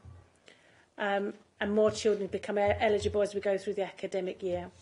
So they were estimating that there may be not enough places by the spring term if all of the children took up their places. Final head count, so we've only just come into spring term now, so we have the estimates of the number of children going in, and we get the final head count towards the end of the term. So I won't know that. We haven't had the first head count yet, so I won't know yet whether there is enough places or not. We certainly aren't hearing that there aren't enough places.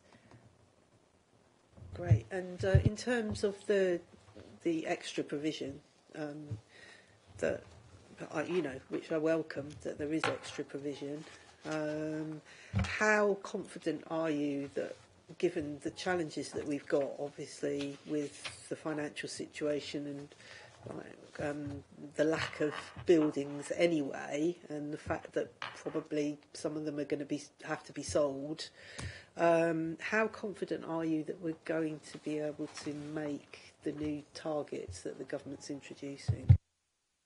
Okay, it is a concern, but we meet with our colleagues in property, and they sit on our strategic board around the extended wraparound provision and development of that. And so we have asked them to bear in mind our statutory duty to provide places, early entitlement places, when they're thinking of disposing of assets, and whether that asset could be used and rented out if it's appropriate. But we don't think there are many council-owned buildings that are appropriate. The one that we do have is the High House Production Park, which was awarded today to a very good provider, as I said earlier.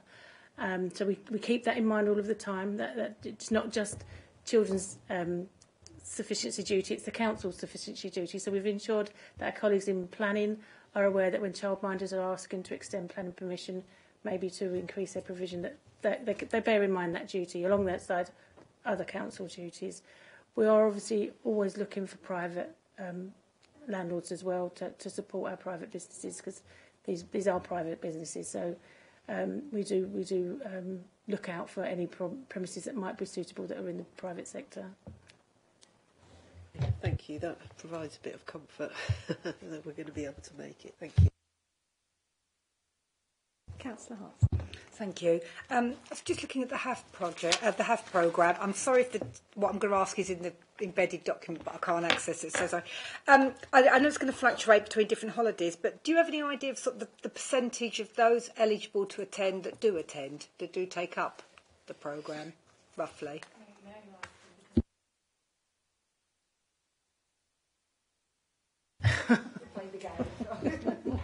I can tell you the numbers of children. So it was over 6,000 children at the last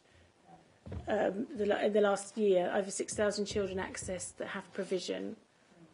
I'm not sure how many of those were repeat attenders without going into the report, but it's actually Thurrock we won an award, didn't we, for a HAF programme? So it's very well attended. It's got 3 SEND clubs. It's got a number of clubs for secondary, and I think we had 33 providers. So 33 clubs running at the last HAF provision. Thank you. Could I have another question? Yeah, thank you. Just leading on from that, how are families referred in Thurrock to there, or how do they access it? How do they know about it? And I was just wondering, how does the local authority make sure that vulnerable groups are not missed?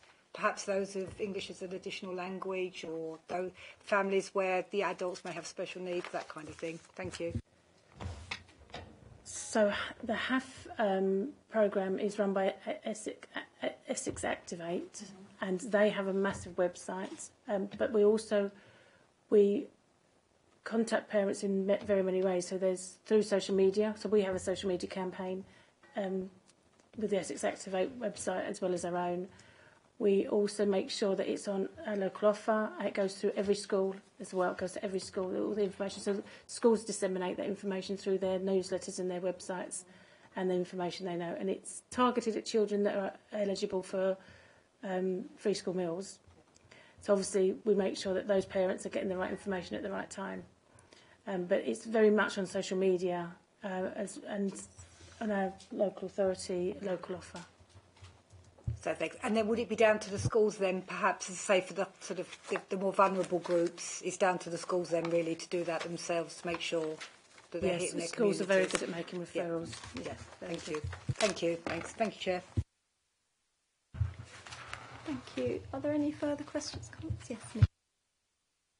Can I pick up on the point about the wraparound care for the special provision schools, and you're saying how difficult it is because they access school transport, but you've got some ideas. If there's anything you can share today, please. I think some of that was around trying to get provision on site rather than off site, so that the children. But we are looking at different transport methods, so using the school's own transport to transport the children backwards and forwards, which is what currently one of our schools is already doing, one of our trusts is doing, is instead of using the passenger transport service, they're transporting the children using their own minibuses, which means they can be much more bespoke and individual for the children's needs as well. And there's staff that know those children well, so we're looking at things like that. That's those sorts of pilot projects. Also, another, if I may. You were saying about eligible places and you're struggling for premises. Do you look at things like scout halls or things like... I'm just trying to think outside the box as well, as where one of my child went to a village hall, so I'm trying to think of things like that. Is that somewhere you'd approach? Absolutely, yeah. So our providers, as I'm sure Councillor Maldoni knows, they go to every available space and knock on doors, and we help with that as well, to try and find who the landlord is, to try and find out if they've got any, we do have a setting currently set up in a pub in East Tilbury. So we have imaginative spaces as well. Sorry, can I just... I mean, I know that the Chadwell nursery that runs out of the Scout Hut is not ideal, to be honest, because they have to put everything out and collect it all back in again. So there's not a permanence to the space, because obviously it gets used for scout activities. So they put everything out and then they have to collect it all back in and store it away when the session is finished. Which is why they were one of the groups that wanted to get into the building just next door, which was actually a purpose-built space for nurseries, but it's still standing empty because it is complicated. Well, I mean, I think it probably should have been resolved. I think we can't use COVID as an excuse now because that legislation is not in place, but certainly it was. We were the council's hands were tied about it, and because of the COVID legislation, they couldn't actually unilaterally dispose of the lease, and the current residents weren't being cooperative. So. more than half of our schools have nurseries, but we are working with a number of schools who've come forward as part of the new initiative to either increase their nursery space or to open a nursery. So I think we're working with about 5 or 6 schools at the moment. I think out of the 40 primary schools, about 26, 27 have got a nursery already. So we're working to try and encourage the others either to open their own provision or to have a provider in on their premises. So, yeah.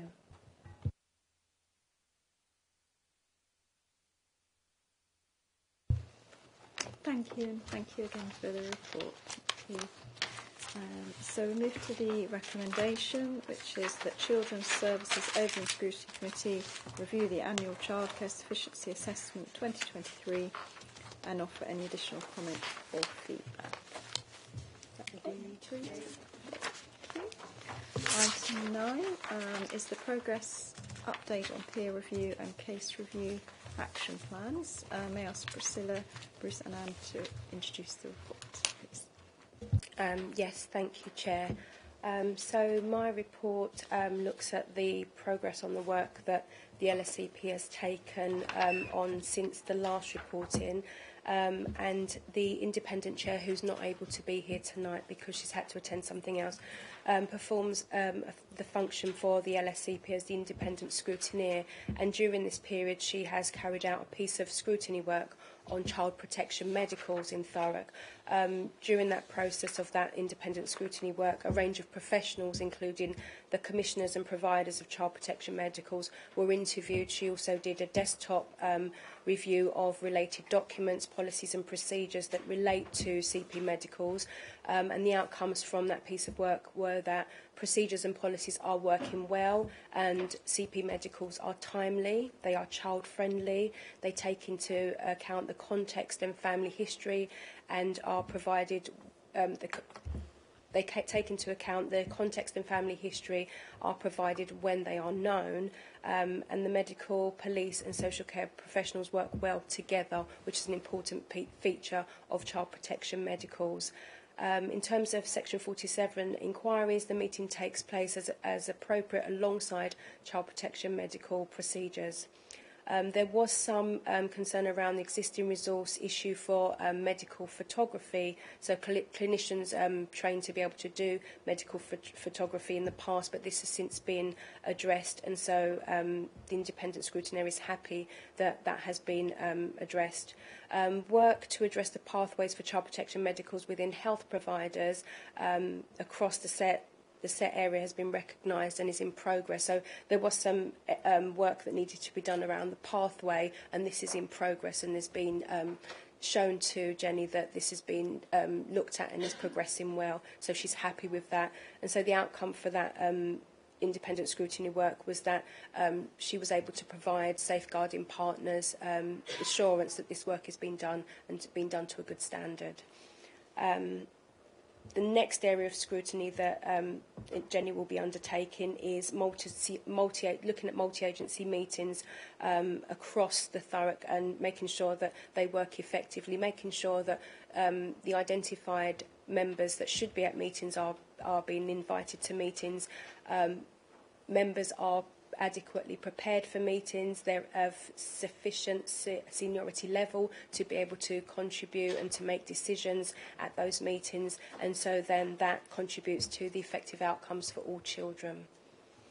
I've reported to you before on one of the events that we run in the partnership called the Walk Online Roadshow, and this is around making sure that children, particularly in primary school year 5, have sufficient.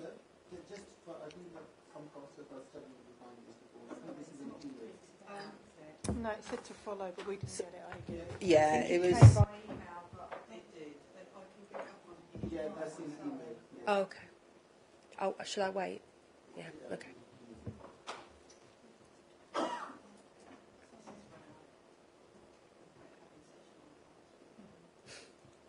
I think it was slightly confusing when I received various emails. These particular were different emails. So you're lucky I've got no questions. I didn't get it. Yeah.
So I have reported to the committee before on our annual Walk Online Roadshow event, which is particularly for children in primary school, Year 5, and this is really to bolster the input that those children already receive from schools around staying safe online. So looking at how children navigate the online world in addition to the real world as we see it, but I suppose children will tell you that the online world is the real world for them as well, and looking at what risks there may be and emerging risks, and also assessing what the children know that we actually need to be alert to so that we can preempt any risks further down the line. And that's those 2 days were held in November, and I'm pleased to say that, and I know we've picked up on COVID slightly in this meeting, I'm pleased to say that the sessions that were held in November were the first sessions where we were had finished the mop-up of those children that had missed it over COVID, and so we're back to usual rotation of those sessions, and just really to say that we did as we always do, a pre and post session evaluation, asking questions of the children that come to the sessions and also of the adults that teach them, bring them in the school, and then a post evaluation. It was really interesting to see that more evaluations were received. So previously we've had about a return rate of about 40 to 50%, but now we're up to 65% of those evaluations being completed, and the content in them will help us to tweak and to improve the sessions going forward. So we already have secured dates for the upcoming Walk Online Roadshow for November this year, which will be for the cohort Year 5s that start in September 2024. But the feedback was that the sessions were really good, really interactive, made sure that the children were engaged in the topic. We had one person say that the children were so kind of hyped up in the beginning that they questioned whether the children would be able to kind of understand what was going on later on, and that was a question that we will consider and try to look at how we do that. But the reason we make it so interactive and so I suppose it's quite. I mean, you've been before, haven't you? And it's quite an interactive session, and there's lots of standing up on the feet, and children look at images on the screen, and if they understand what they are, they really want to engage and give their feedback. So it is quite a high octane session to begin with, but as we go through the session, that octane goes down, and children are able to kind of learn and embed what they already know, and to pick up new tips and hints. And one of the sessions, we see teachers taking out their phones and being able to put kind of protective measures on their phone, and then be able to show that to the children to enforce it when they get back to school. So we're pleased that those sessions were really well attended. We had, as I say in the report, 2,500 children across schools in Thurrock come in to those 2-day sessions, so really well attended. And I know that the partners have agreed that they're sessions that we can do moving forward. Moving down in my report, talk about multi-agency audits. So the LSCP has an annual programme of multi-agency audits for different topics, and since reporting to you, we've done the multi-agency audit that looks at cases that are around the earlier offer of help, prevention and support service. So the PASS team, cases stepped up and cases stepped down to look at how multi-agency agencies across the partnership have fed into those meetings, and whether they're effective, the right people are attending, the right decisions are being made, and if not, what we can do to change them and make them more effective. And we found that out of all those audits, there were good examples of strong multi-agency working, and looking more closely now at trauma-informed practice, contingency planning, exploring family networks, and using that whole think family approach when looking at cases, and really focusing on some of those outcomes that we've had from national and local case reviews around the importance of professional curiosity. And so those audits really came out quite well. There were some areas that we needed to focus on, and those have formed part of our work programme, and looking at how we can go back and say and kind of re-audit in those areas to make sure that the work is being done. just to let you know that on the 15th of December last year, Working Together 2023 was published, and we know that before that our last Working Together was 2018, so we've had quite a long gap of 5 years, and partners and with the support of the independent chair over the coming months we'll be looking at the changes that have been published in there, looking at the changes to governance, looking at the changes to the responsibility of the safeguarding partners, and look at the work that we would need to strengthen the work that we do and our partnerships work together to safeguard and protect children locally, including all relevant agencies as well. There's a line there in terms of the learning and development programme. So as we come to the end of our training programme, so we do that on a financial year basis. So we're in January now, so we're just going back and looking at the training that we've offered for the year 2023 to 24, looking at the evaluations, looking at feedbacks that we've had from the multi-agency audits that I've talked about, looking at national and local case reviews and audit reviews, and sometimes looking at listening in multi-agency meetings to those kind of incidental pick-ups of areas of concern. We then feed that back into a revamped and a refreshed programme of work that we then can deliver to partners and their staff members. And just looking at the report, we can report that in the 6 months from July to December 2023, the LSEP delivered a total of 33 learning and development events. So some of these were online, some of these were face-to-face, some of these were whole events, and they were attended by 465 delegates as well. And again, we do take pre- and post-evaluations to measure individual need, to make sure that the content that we're delivering actually hits the mark for those that are receiving the training, and if not, where we can tweak and where we can refresh and what we might need to deliver in the future. And just to say that feedback shows that delegates find the courses very good, good to very good, and the content they report match their needs when they go into the courses. In terms of the Management Exec Board, they received the annual reports from the local authority designated officer, and so those reports come to the Management Exec Board for they're able to scrutinise those reports and ask those pertinent questions. And of those presented reports, board members had the opportunity to ask more in-depth questions so that they can ensure oversight of those pieces of work. Moving down. So at the moment, a bit like how we're refreshing the training programme, the statutory safeguarding partners are looking at considering their priorities for the next 2 years, so 2024 to 2026. We know that the current priorities, which I've reported to this committee before, are neglect, violence and vulnerability, think family, transitions and transfers, and the emotional health and well-being across the partnership.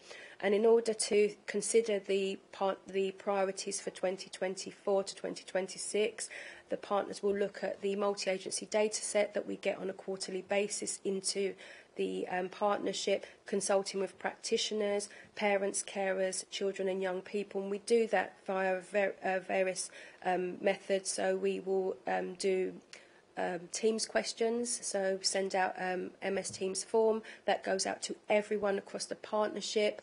I work with the participation and engagement officer and look at consulting with the children from the Children in Care Council, the Youth Cabinet. So I work with Angela Surrey to have a look at presenting some of that information and consulting on a face-to-face and discussion basis with those children, because they would have then gone back to their relevant schools and had those conversations about what they think the partnership should be focusing on in the next 2 years. And so that's the work that we'll be doing over the next couple of months. In terms of the case review, we have one case review, which is the thematic case review, and that's really coming to an end. I've reported to this committee before, and I'm pleased to say that we have 5 areas which really and truly are complete, but we just wanted a full cycle of embeddedness and to just make sure that we're picking up some of those areas where we think actually we need some more information. But by the time I come to this committee again, I'm hopeful that I'll be able to say that that action plan is completed and signed off. Yeah, and I've just bullet pointed the areas where practice has been embedded. So there's 4 bullet points there. So that's work within the Youth Offending Service, development across the whole health organisation to share, transfer in and out of records, and ongoing workshops being delivered around gangs and serious youth violence, and agencies working with children and young people at risk of youth violence, capturing in their assessments the views of parents, which is quite important, and their carers' view of risk as well as those with children and young people. That's the end of my report. Thank you very much for that in-depth report. It's really good. Thank you. Are there any questions or comments from councillors? Councillor Abbott. I don't have really questions. I just want to thank you, for your good work. I think this is really very encouraging, seeing 2,500 children over 2 days, and then 465 delegates, So I just want to say thank you and well done. Thank you. I'll pass the message on. Thank you. Thank you for the report. It's always good to hear what you're doing. In terms of the Walk Online Roadshow event, it sounds like you're doing some really good work there. What kind of risks are coming up in terms of online activity? So we unearthed from the discussion with some of the children that there are potentially some online pranks that once you and it happens to even adults as well, you go into social media or you may go into a chat room, and the more you delve down and go into a rabbit hole, you kind of skip different areas, and then you can kind of find yourself in a world where you're being encouraged to do certain pranks and to take on risky behaviour that you wouldn't normally do. So it's really unearthing some of that. So I know that some of the children were reporting that, and it's an old one really, taking pictures, nudes, and passing it on to people, divulging their address so that they could meet somebody that they feel is their friend, but they don't know them. It could be an adult, they wouldn't know. So there's some of that. Then there's some kind of, I suppose, experimenting with holding the breath. So the most recent one is the one where children are taking some kind of time device, and one of the ones that have come out is an egg timer from the kitchen and trying to hold their breath in the bathroom, but what they're doing is locking the bathroom door. So it's all those types of things that we're having to draw out and make sure that schools are aware of, and maybe doing some work around educating children that actually it may sound like a bit of fun, it may sound competitive, but actually it's quite dangerous, especially if you're doing it behind a locked door. Mum, dad, or whoever the carer is unaware, totally unaware of what you're doing. It's really, really quite dangerous. And it was quite shocking to see some of the children getting visibly upset because they either have tried it or they know somebody who have tried it, and it wasn't a nice feeling. So it was almost like a sense of relief that, adults know about it and can share that kind of risky behaviour, and not to do it with other children and with teachers, because, I'm an adult myself. Luckily for me, my children are that much older, but I think that I probably would be unaware if my children were school age as well. That's quite scary. Yeah. The other question I had was, are you seeing any impact of the police's sort of new sort of returning to core business? I think it's called Right Care, Right Person. Is that having any impact in your area? So, not that I can probably not the right person to kind of maybe answer that question, but in terms of the strategic partners, I know the strategic partners have had a presentation from our police rep, and he's given assurance that if the police are called to certain, to certain emergencies, they will come, but kind of giving that rationale around that they're not there to kind of sit with a patient that maybe should be in hospital for hours and hours on end because there's no place for them in that hospital, when they could actually be doing police work in terms of maybe attending to somebody who's been attacked or something like that. So I think they are saying that what they will do is their police work, and they're not going to not attend something that is actually life-threatening or is putting somebody at risk. But it's really about rationalising, about, you know, getting back to police work, but not at the expense of leaving people that are at risk. Yeah, well, yeah. No. I can help Priscilla out a bit on this one. We've had some of these presentations from the police on this issue, and Health and Wellbeing Board was the most recent one. We've also had it at Brighter Futures and at the Youth Crime Governance Board. And as a children's services, we've been really clear with the police that they are a statutory partner in safeguarding and child protection, and with that comes duties. And our view is you sometimes don't know if somebody is at serious risk imminently until you go and get into a property, or if social workers are not being able to access and they believe a child to be at risk, you know, that we still expect the police to come out and support us with that, because they've got the powers that social workers do not have.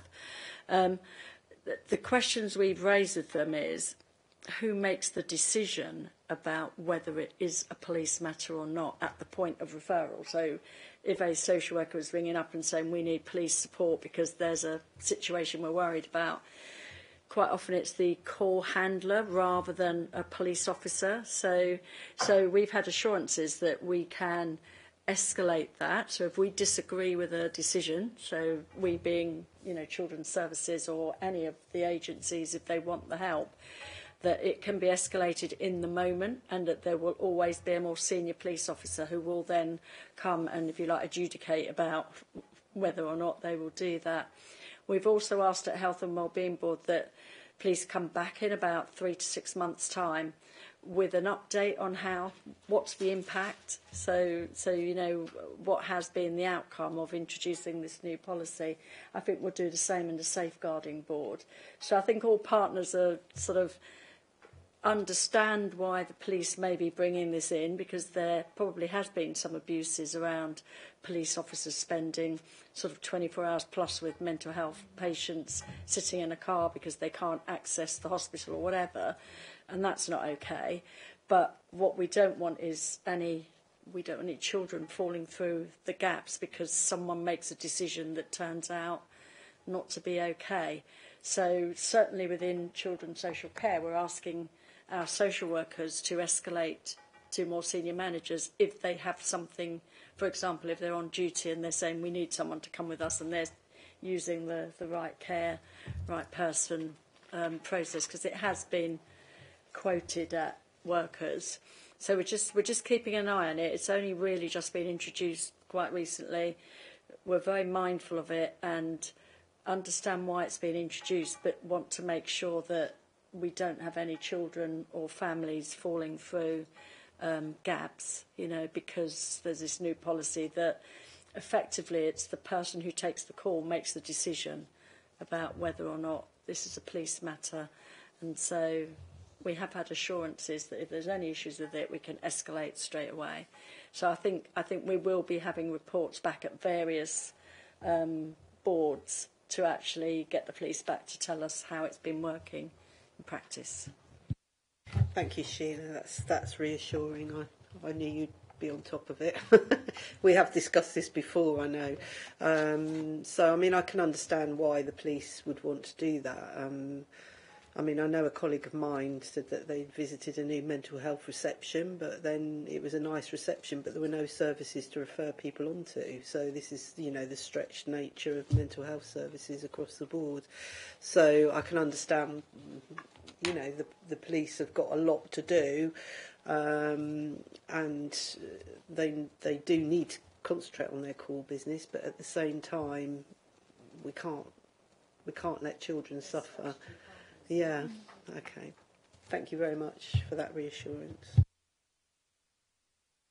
Any further questions? Thank you again. So we've moved to the recommendation, which is that the committee note the update on the work of the TLSCP and the progress made on thematic review action plan to date. Agreed. Thank you. Item 10 is the update on the Thurrock Adult Community College. Is that you, Michelle, or are you delegating to... Is that Keeley, is it? Yes, thank you, Keeley. To introduce the report, please. Okay, thank you very much and good evening, everybody. So my report is to update you all on the progress that we've been making against the areas for improvement that were identified at our Ofsted inspection in May last year. And as you know, if you've seen the report, we were graded as requires improvement, and our apprenticeship provision was graded as inadequate.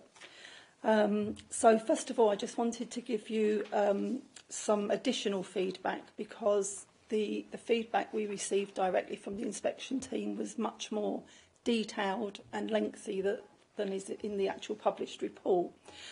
So to just give you some extra context, in our self-assessment report that we write every year, we had graded ourselves as requires improvement, and we had listed the the areas for improvement that we felt we needed to make. When the inspection team came, they was with us for a week. We had 5 inspectors, and in their feedback they recognised that the leadership and management teams knew exactly what the issues were, and had plans in place to address those issues. What they said was that it was too early for the impact of those actions to be seen consistently across the college, and that some of the improvements hadn't been made at a sufficient pace. They also recognised that, amongst other things, staffing capacity had impacted the speed of the improvements that we were trying to make.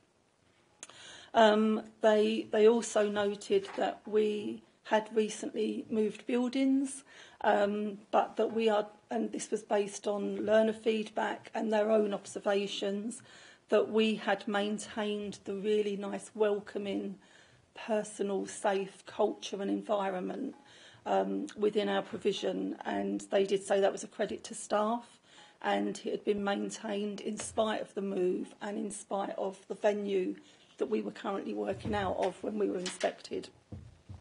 There was lots of positive learner feedback around building their confidence, giving them the skills and the knowledge to enable them to succeed in their life. 2 of our biggest provisions with the most amount of learners is what we call community learning, and that's provision that's aimed at working with the most disengaged, those furthest from learning, in hard-to-reach pockets of the community. And the other biggest part of our provision is our ESOL provision, which is English for people who've come from other countries to learn English. And they did comment that those provisions overall were very good. Especially in ESOL, they said that, you know, they could see, and the learners had fed back, that they were building lifelong friendships within their ESOL classes, and this included learners from working together in a class from Russia and Ukraine, and that, you know, they respect each other's cultures, and despite obviously what's going on, that they work collaboratively together and they support each other. And just as an example, in the inspector that was looking at our ESOL provision, when he was feeding back, he said he'd gone to a particular class where most of the learners were refugees or asylum seekers in Chadwell.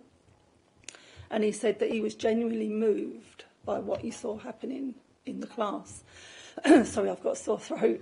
And what he said was that some of the learners said that they had felt excluded as a foreigner. And since coming to ESOL classes, they now feel included and they feel part of the community. And that was from some learners that had only been with us for maybe 5 months and very low level of English. So he was very impressed by the impact on those people. It's not just about achievement rates, it's about all the other outcomes that the learners gain from being in classes at the college. So, you know, they recognised all those things, but they recognised that we were still on a journey to improve our quality of education, and that we were prioritising certain areas. So going to the Ofsted report, they listed, there were 7 points that they summarised at the end that said what we need to do to improve. So I was just going to go through those points and give you some updates on what we've actually been doing to address those issues. So the first one was about tutors improving the use of learners' starting points in their planning and teaching to assure that teachers take account of what learners already know and what they can do when they start their classes with us. And we've done a lot of work with tutors. We've put a lot of training in place. We'd already had booked in July. We had a 2 full days of training for our tutors, which following the inspection feedback, we tweaked the programme to make sure that we covered all of the inspectors' feedback. So there were some training sessions in those 2 days around using the initial assessments that we do with learners and the more detailed assessments we do in the first few weeks of the course, and how that the tutors can use those outcomes to then adapt what they've planned for the course to take into account individual learners' needs and different starting points on the course. Excuse me. The second point, and that training has continued. So what we did in September, we revised our curriculum timetable. So we now have, on a Monday afternoon, we have no classes running, and that's to ensure that we have a regular training programme and all the tutors can come. So, because different times of the day, different times of the week, there's always going to be some tutors who have got a class running and will miss out on some training. And although you can record it, it's not the same as having all the tutors in a room together face to face. So we made the decision Monday afternoon, we will not have classes, all tutors will come to the training programme that we run every Monday. And we've just moved, we had a few classes on a Monday afternoon, they've been moved to other times. So we've not cancelled anything, we've just rescheduled. And then in September, the tutors were asked to submit what we call learning plans. So it's their programme for the course, detailing what will be covered every week. They had to submit that to their curriculum managers for sign-off. And then it happened again after 4 or 5 weeks, once the tutors had got to know the learners, looked at their initial assessments, looked at the more detailed assessments. They then had to submit their learning plans again to show where they've adapted them based on those assessment outcomes, and the curriculum managers signed them off again. And that's happening more or less consistently now across the curriculum. You know, I'm not going to say it's 100%, but we are far better than we were. And I would say the majority now of all the courses, that's happened. The second point was leaders must increase the proportion of adult learners that achieve their qualifications. And this related specifically to some pockets of qualifications, mainly maths and English at level 1 and level 2. Level 1 and level 2 is roughly equivalent to GCSE. So we've done a lot of work on that again. We've again done some tutor training. We've funded some CPD courses for our tutors teaching those subjects to improve their skills in teaching those subjects. And we've done observations. We've gone in and observed the tutors, and so far we've observed all tutors at this point of the year. We've only found 2 tutors whose lessons we felt requires improvement. All the rest were good.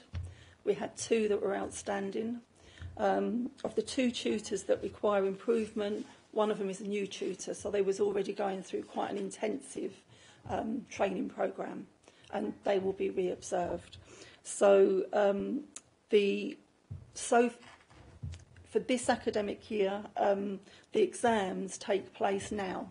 So I can't report to you that for this academic year more learners are achieving their qualifications because they're going through the exams at this time. So we won't really know the outcome of that probably until about the end of March, by the time all the papers are sent off, verified, marked, and we get the results back.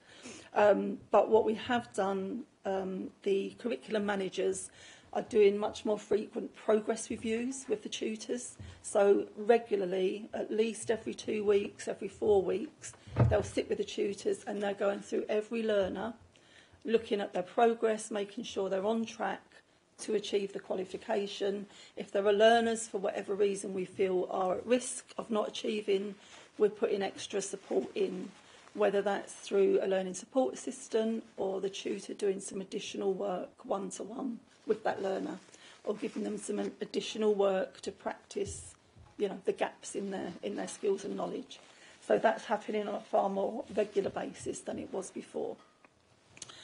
The next few bullet points were around the apprenticeship provision, which, as I said, the inspectors graded as inadequate. And following the inspection feedback amongst the leadership team and in consultation with our Board of Governors, with my line manager and with the apprenticeship manager at the council, we took the decision to move the training provision to an alternative provider. In point of inspection, we had just under 30 apprentices on programme, so it was a very, very small part of our learner numbers. We put out to a number of providers to submit a bid to take over the training. A decision was made as to what provider to use, and from the 1st of September, by then, we had apprentices that had completed their apprenticeship. So by September, we had 12 apprentices who were still on programme, and they moved across to South Essex College to carry on their training provision. We kept 5 apprentices with the college because they were coming up to the end of their apprenticeship, to their assessments, and we felt it would be too disruptive to move them. So we carried on supporting them, and 4 out of the 5 have now achieved. The one who didn't achieve, unfortunately, had been on periods of long-term sickness during her apprenticeship, and really had fallen too far behind despite support being put in place. And they also chose not to try to retake the elements that they'd failed. So there was one that didn't achieve, sadly, but the other 4 did. And the reason there was 2 reasons we made the decision not to carry on with apprenticeship training provision.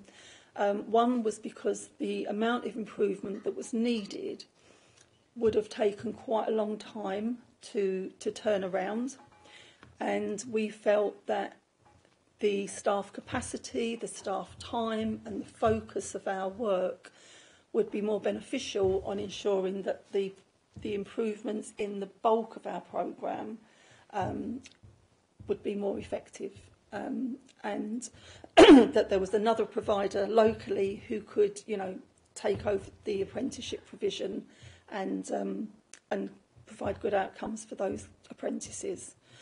So that was the thinking behind that decision. The other bullet points around apprenticeships really now we're not working on because we don't have apprentices on programme. But what I would say is that where our achievement rates for apprentices were around 60-odd%, which is in line with the national figures. For us, it still wasn't good enough, just because it's in line with what the national figure is. We wanted more for our apprentices, and we just felt it would take us too long as a college. It's not our specialism. Our specialism is working with adult learners on adult skills programmes. That's what our tutors are trained for. So we felt, it would be best to move them to a provider where apprentices are their core business and they're better placed to help them get better outcomes. Having said that, although the apprenticeship provision was graded as inadequate, for the apprentices that were due to finish in 22-23, so we did have a lot of apprentices that completed their apprenticeship in that time. There were 16. 88% of those completed and achieved before their planned end date, which is a really good outcome. So although it was graded inadequate, it wasn't all bad. You know, apprentices were achieving. Around 50% of them gained a distinction for their end assessment. And when we did some tracking of apprentices that had finished with the college in 21-22, all of them were still in full-time employment. So, you know, we did have some good outcomes for the apprentices. But, yeah, we made that decision. So we're carrying on focusing on the improvements we need to make in the adult provision. The other area for improvement that the inspectors noted and tasked us to improve was ensuring that adult learners have a good understanding of the local risks of radicalisation and extremism in the areas in which they live and work. And this is around the prevent duty. So they recognised that as a college we were doing a lot of work with our learners to, you know, inform them of how to spot maybe, you know, if someone is at risk of being radicalised, if they may be susceptible to being groomed. But what they said is that when they were going into classes and asking learners to talk about it, learners couldn't actually vocalise about it. And they couldn't say where there were spots in Thurrock maybe where, you know, there's more risk than in other areas. We had done some work with the learners. We had had somebody from the police come in and talk to our staff and also the learners about county lines and, you know, the gang activity in Thurrock and the, you know, the hot spots. But the apprentices, when they were asked about it, they could talk about it and they could say, oh yeah, you know, the college got somebody in from the police and, you know, we know there's certain areas that are more likely, you know, if you hang about in those areas, you could be at risk. But unfortunately, the adult learners couldn't recall it and talk about it. So what we're doing this year is we are trying to make sure that for the tutors within their learning plans, regularly are bringing up this subject. It's not just at the beginning of the course or we have a speaker come in and then nothing else is mentioned. It's a regular conversation that we're trying to embed into the lessons. You know, so for example, they might start the lessons, oh, you know, did you see the news last night? Did you see that item on the news about da-da-da? And generating a discussion, just, you know, to keep it in learners' minds, keeping it to the forefront. So that work is ongoing, you know, a lot of this. It's not just, yeah, we've done that tick. It's ongoing and we want to make sure that it continues. So we are... We're also increasing our visits into class, so not our formal observations, but just popping in, talking to learners. And we've got, I think it's this week, we've got our governing body. They're visiting classes. You know, we welcome anybody to come in and visit our classes, talk to our learners. But they're the questions that we're asking when we go in now, about safeguarding, about prevent, about local hotspots, about being safe in Thurrock. Again, to get the learners used to being asked those types of questions and therefore being able to sort of articulate the answers. So, yeah, there's a lot of work going on around that as well. We, as I said, we've done a lot of training. We're carrying on training with our tutors. Going back to what Andrea said, you know, recruitment is an issue in adult education. We struggle to recruit tutors, and that is partly salary, and it's also partly because, as you said, tutors can go a bit further into London and earn more money. So what we're doing with that is we are training now our own tutors. So we've got some learning support assistants. We've got a tutor that's been teaching art, a tutor that's been teaching bookkeeping, and we're now training them and supporting them to teach maths, English and ESOL, which is our areas where we've got the greatest need and the fewest tutors. So that programme is ongoing. Looking now and ahead, we are due for a monitoring visit from Ofsted inspectors any time now, up until the end of term in July, and that's because we requires improvement. So we've been working very hard to prepare for that. We've also had some external support. We've had the FE commissioners do some work with us, looking at our curriculum offer, our curriculum planning, our quality processes. We've had an Ofsted inspector do a lot of work with us, and they've also taken us through sort of like a mock monitoring visit, so looking at the areas for improvement, challenging us on what we've been doing, and the feedback is that we're doing the right things, we're on the right track, and when we get a monitoring visit, there's no reason that we shouldn't be seen as making reasonable progress. So the outcomes of the monitoring visit would either be making insignificant progress, which we're not going to have, making reasonable progress, or making significant progress. So I'm hoping that February, when we've got the exams, if the achievement rates are good, that will hopefully make them see that we're making significant progress against our areas for improvement. At the moment, it's all about impact. So we're doing all this training, we've made all these changes, so what? You know, what's the impact? And at the moment where we are this year, our retention has increased. So the amount of learners that we're keeping on programme until the end of the course has improved. Our attendance has improved. And so far, what we know from some of our achievements, because we've had some learners do exams sort of part way through their course, they've not finished their course, but they do exams at different stages. And so far, the achievement is much better. For example, we've got we run childcare qualifications, working with local providers, and the learners who are on the level 3 childcare are on track, all of them, to achieve by the end of their course. We've had learners on bookkeeping courses who have done exams at the moment, and 100% of them have passed their exams. The minimum percentage that they've achieved is 81%, which is amazing, with some of them achieving 100% in their exams. What else have we had? We've had learning support assistants, teaching assistants for schools. They're all on track to achieve. So, so far, it's looking a much more positive picture than it was last year. The achievements so far definitely have improved.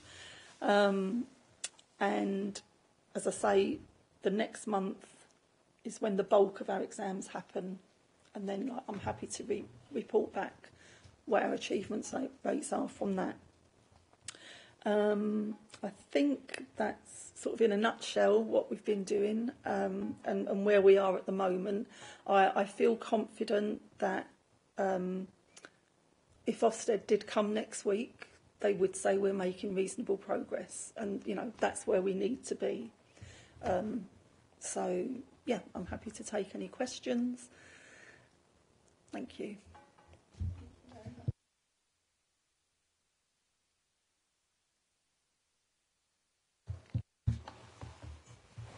Thank you for your report. Obviously, this is a matter of concern, you know. And from your report, it seems like, you know, there has been some maybe confusions, or maybe I'm unable to understand. You did mention something on PREVENT. So can you please confirm, have you carried out PREVENT training for your staff, leadership and students? Yes, so PREVENT training is compulsory for all staff. And then once a year, as is safeguarding training, and then once a year in September we have annual refresher training for safeguarding, which we carry out internally, but we also signpost and have put staff onto some of the training that's on the LCSP website. They've attended webinars and training sessions on that. And then at our staff refresher training in September, we had the regional coordinator for PREVENT come and talk to our staff. So what we're trying to do is build the confidence, especially of our teaching staff, to have those discussions in class, to talk to learners. Because the reason I asked this question, because you did mention the students have some visits from police and they have county line discussions, and when they were asked about this prevent, so they would forget what this conversation was. So there's a massive difference between county lines or crime reporting and prevent. So can you please elaborate what that training was with this police and why the students were unable to understand what is the difference between county lines and prevent program? Sorry, I'm just going to need to interrupt there because it's 9:25 to move a motion without notice to suspend Council Procedure Rule 11.1 to allow the meeting to continue beyond the 2.5-hour time limit. Is that all right? Yep. Agreed. Yeah. Carry on. So the prevent training is to give our staff the knowledge and awareness to enable them to pass on to their learners in class. So to recognise the risks around extremism, around grooming, to recognise if somebody is potentially being targeted or at risk, whether it's because of their online activity, it could be their child, there's a change in behaviour. So there's awareness around prevent and spotting signs of radicalisation and grooming.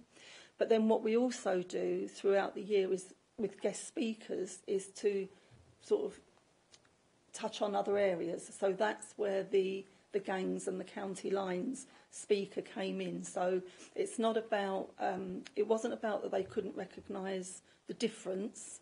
It was mainly around that they couldn't talk about local hotspots where potentially there's increased risk. That was the feedback from the inspectors. Chair, am I allowed? Thank you. Looking at this inspection report, it says the quality of education require improvements, personal development require improvements, leadership and management require improvements, adult learning program require improvements, apprenticeship inadequate. So if you look at these ones, apart from these two, behaviour and attitude and overall effectiveness at previous inspection, good. Everything else required improvements. And the reasoning you have given us, the improvement plans, what you have said in your report, those are very, very kind of, to me, they are very, very basic. Like how you have addressed those things. You have terminated apprenticeship program to make improvements. So I don't see how this has improved. And what, in terms of leadership, you did mention leadership was aware of all these issues. So why they fail to address these and why they fail to identify these at initial stages and why they failed to make a mechanism how to improve until they have this Ofsted report. So if I can just go back, and it's not making excuses, it's just giving you the context of how we, arrived at that situation. Obviously, during the pandemic, the college lost quite a number of experienced staff, both within the teaching team and within their curriculum management team. And that was partly because people were making choices during lockdown. They sort of rethought their life. Some people moved out of London. Some people went into different jobs. For example, we had somebody who decided they wanted to go and work for the NHS. So we lost a lot of experienced staff during the lockdown, during the pandemic. As we said, staff recruitment is very difficult. In adult education, salaries don't equate to schools. They don't equate to FE colleges. Salaries are much lower. So we've run continuous recruitment campaigns to try to recruit tutors and to recruit curriculum managers as well, who quality manage the tutors. We've had people go through the process and then, almost at the last minute, they look at the salary and say, oh, I'm not going to come and work for that. You know, I can earn more in a school, I can earn more in a college. So then we're back to square one. So that all had an impact. When I started at the college in November 21, we'd just recruited 2 curriculum managers who were fairly inexperienced in managing curriculums. They'd been tutors, you know, and they'd wanted promotion, so they've come in. So that inexperience, I think, took a toll. We then lost 2 curriculum managers. They'd got better other opportunities elsewhere. So I would say for the best part of a year, we were 2 curriculum managers down. And personally myself, I was covering those jobs for nearly a year. So obviously that then takes away from some of what you're trying to do. So we knew the issues, but it was the staff capacity as to why we couldn't immediately address all of them at once. There just wasn't the staff capacity. So I think, as the inspector said, we prioritised the areas where we felt we should, and we were working our way through. But, you know, it wasn't quick enough. It wasn't as quick as we wanted. But we were in a situation, we were where we were with the number of staff that we had. We had lots of new tutors starting who needed support, you know, inexperienced tutors. So it wasn't that we didn't know or we didn't do anything about it. We did as much as we could with the staff that we had at the time, whilst trying to continue to recruit.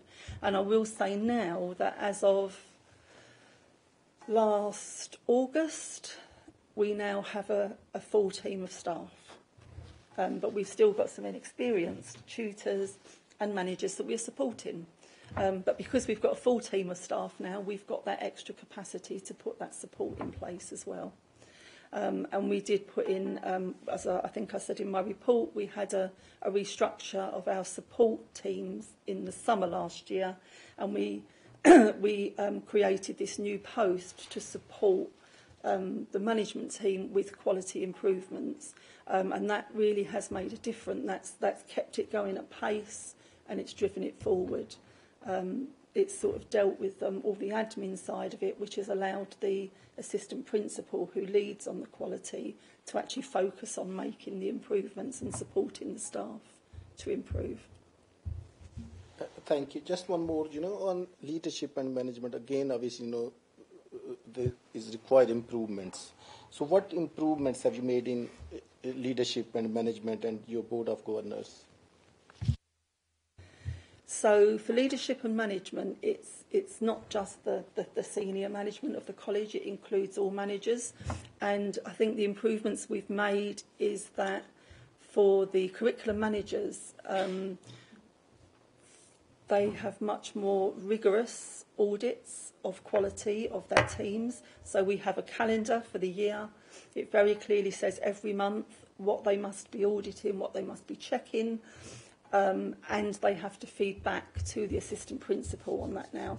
I think before that was the bit that wasn't happening. They had the list, they was given it and asked to work through it, but now they're actually asked, you need to feed back, what have you found, what's the impact, what are the issues, what you're doing about it, and that's monitored much more rigorously now.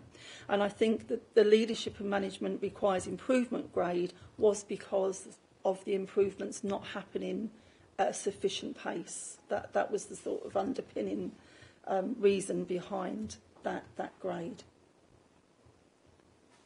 Thank you. Councillor Muldoon. Thank you, Chair. First of all, I'd like to commend you and your team for having identified that you did require improvement before the Ofsted report. I think that shows a level of sort of clarity and honesty and transparency that, you know, there's probably quite a few people that could learn from that.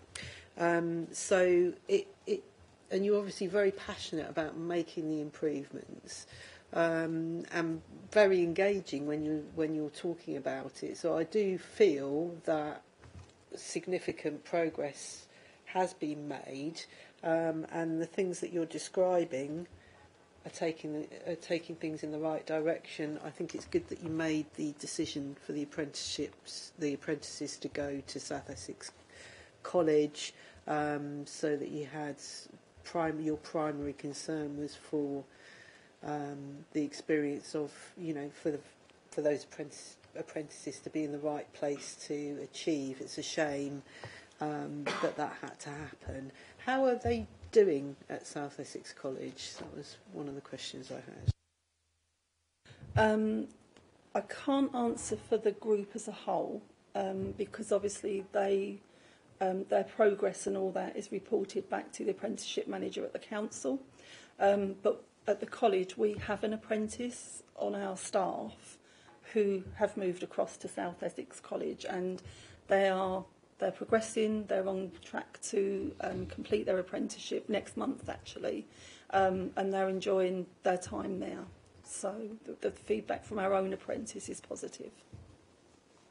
And maybe if I can just add to what you said, and thank you, that we didn't move the apprentices sort of as a knee-jerk reaction or because we didn't care about them.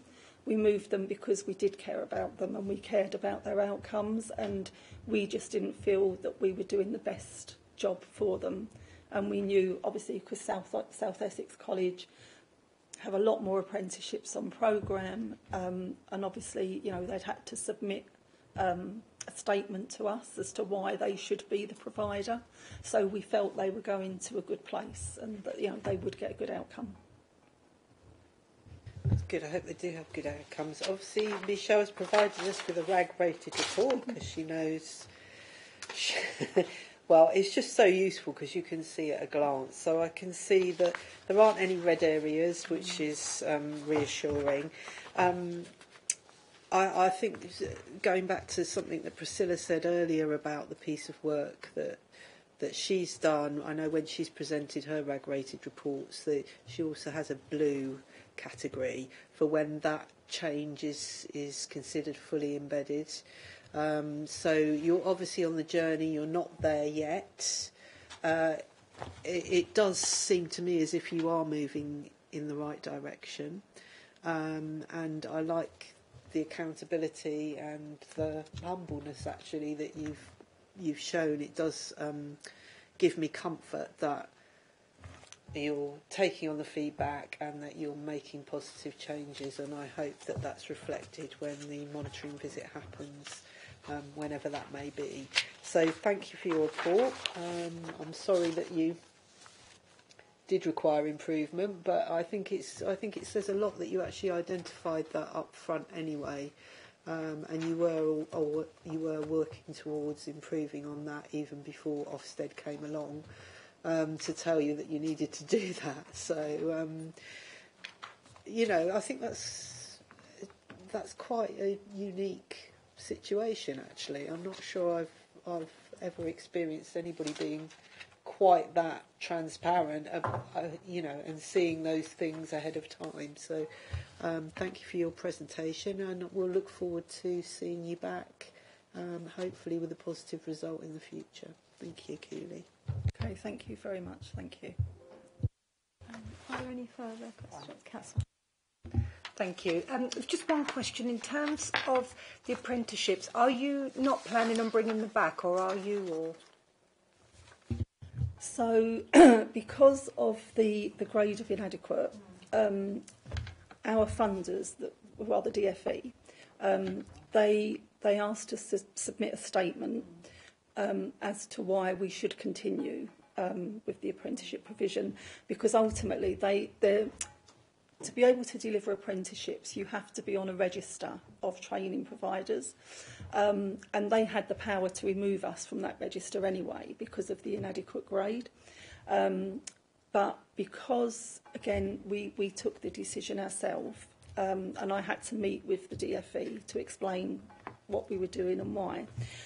So there's no reason in time that we can't reapply to go back onto the register to provide apprenticeships, and that is our intention.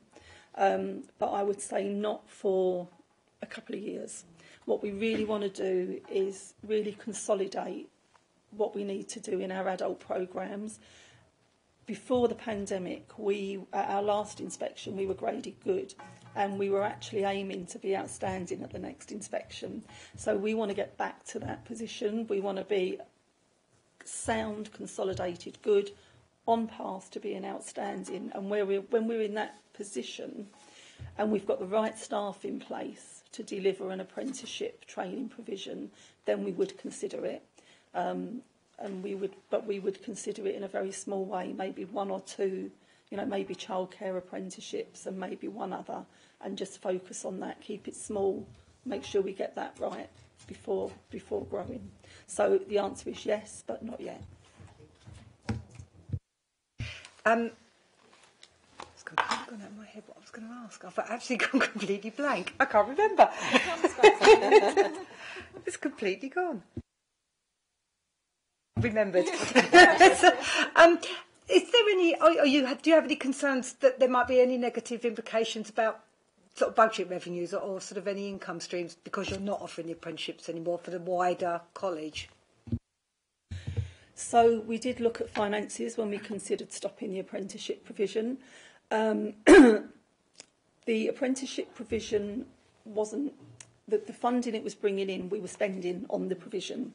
So removing the provision reduced our costs, and we had the bit of leeway in the budget that, if it was a very small amount of money that we were reducing, that we could tolerate that. So no, there isn't really any budget implications. The only implication at the moment where we requires improvement is if we were to look for additional funding, maybe for a project, which we will be doing next year. Sometimes you are not able to apply for certain pots of funding unless you're a good provider. So there could be an impact on that. Not all projects, but yes, that could be the one impact, that it would stop us applying for extra money. We do have provision within our existing funding. If we achieve 110% of our funding target, in the following year, the DFE would give us 10% extra.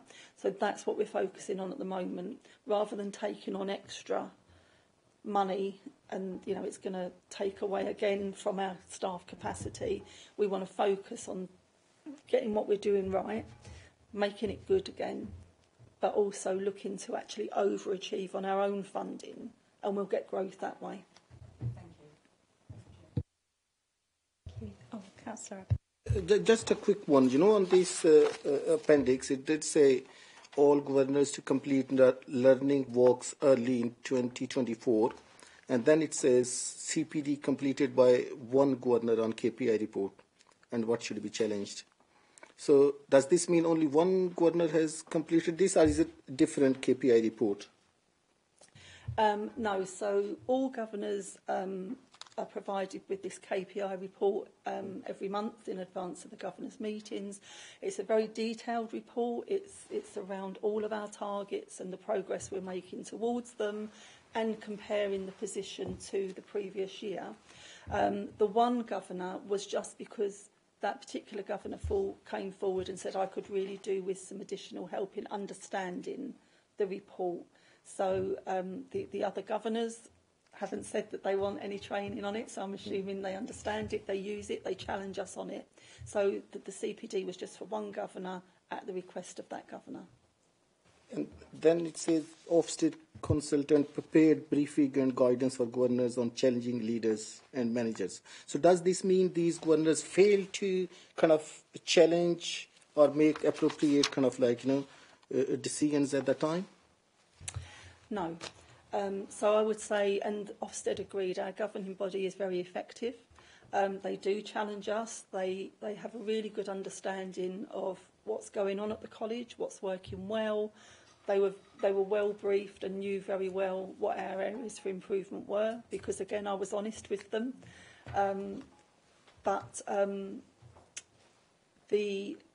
What we're trying to do, it's not just, oh yeah, our governors are fine and they challenge us. It's a constant improvement. Yeah. So we're just constantly, not at every governor meeting, but on a regular basis, we'll think, right, how can we help the governors?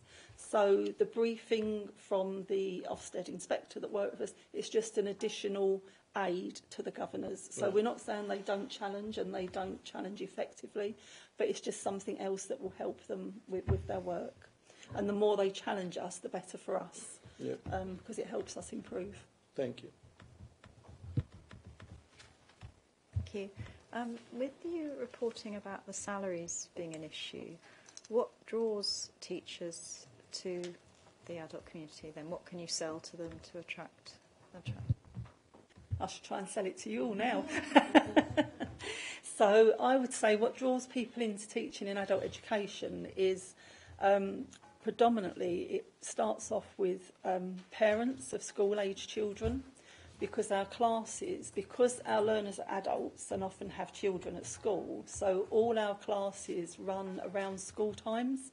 So our morning classes start to enable parents to drop off their children at school and therefore our staff. The classes finish to enable school pick-up. We work to school term times. So it's as a job, it's very family friendly.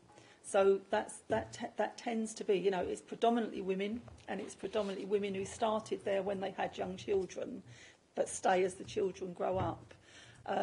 You don't, unlike in a school, you don't have to, you know, go to university and get a degree. So you wouldn't build up a student debt to qualify to teach in adult education. There are separate teacher training qualifications, and quite often the learning organisation would fund those as well. So financially, it's much more attractive. It's you know, the cost isn't a barrier actually to getting your teaching qualification, and it's much shorter as well. You can actually get a full teaching qualification within less than 18 months. Unless if you've already got certain, you know, a degree or certain qualifications, you can actually qualify in a year. So if anybody is interested in teaching in adult education, well done. Sorry, it's just do you still do Dettles and Petals and Dettles? I remember. They've changed names, but essentially it's the same. So at the college we run what was the Petals. It's now the Award in Education and Training, and we fund that for our own staff. So again, we do recruit people that don't have a teaching qualification and not any experience sometimes, and then we support them. We run that qualification, we fund it for them. And as an example, the lady that teaches our bookkeeping, where I said we've got 100% retention, 100% achievement, she started teaching with us last year. She's a practising accountant, never taught, but she's getting these sort of results, you know. So I think it's partly about, you know, your attitude and her personality, but also, you know, she's doing the training as well. So, yeah. And then the Dettles, the level 5, that's still available. We don't run that, but that's available elsewhere, and we support our tutors to go on to that. So those qualifications still acceptable? Oh, absolutely, yeah. So what is it? Do you do award and diploma? Is it now? Right. Okay. Yeah. But it's the same levels. It was I think Petals was the level 3, wasn't it? And Dettles was level 5. Yeah. Very interesting. Thank you for your presentation. Your passion for the you know, lifelong learning community is evident. Thank you. Thank you again, and good luck with your next inspection as well. Okay, so if everyone's okay with questions... Oh, did you want... Oh, of course, yes. Thank you. So move to the recommendations. 1.1, children's overview and scrutiny to gain an understanding of how the college's curriculum offer meets local need and priorities. Agreed. 1.2, children's overview and scrutiny to gain an understanding of the funding streams the college used to deliver provision to residents of Thurrock.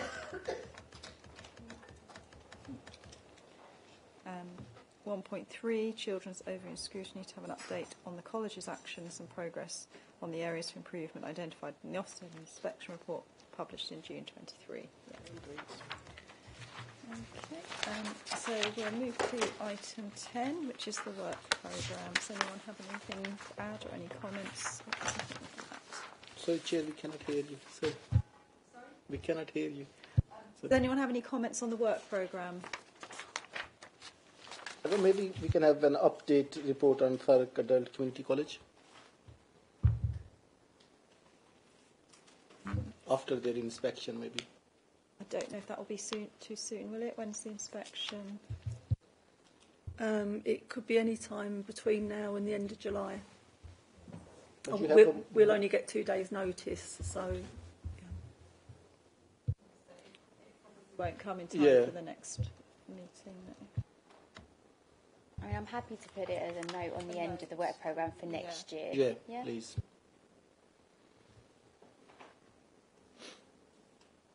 And you've probably already captured this, Rhiannon, but similarly with the pupil premium piece of work. Thank you. Although I don't know how that's going to work because we'll be on a different system next year. I think the best thing is we put it in the work programme. Obviously, there will be extensive work programme meetings once we've had the election and you have the new committees and committee chairs. So I think the best thing to do is cover all bases and put them on there, and then at least they get considered as to what's going forward. Yeah, sounds good. Sounds like a good plan. Thank you. I just think on the next work plan, we've got the upgrade item raised by the Thurrock Local Safeguarding Partnership, and I think we said we would do that bi-monthly, every other meeting. The update from Working Group on Mental Health and the update from Working Group on Health Living, they'll both be coming off as well because those working groups haven't met. Other than that, the other 3 reports should be on there. Thanks for the confirmation that the children's obesity report is coming, so thank you for that.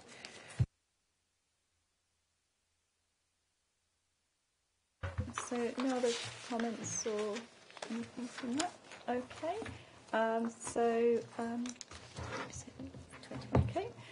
Thank you everyone. That concludes the business of tonight's meeting, and I declare the meeting closed at 21:51. Thank you. Thank you.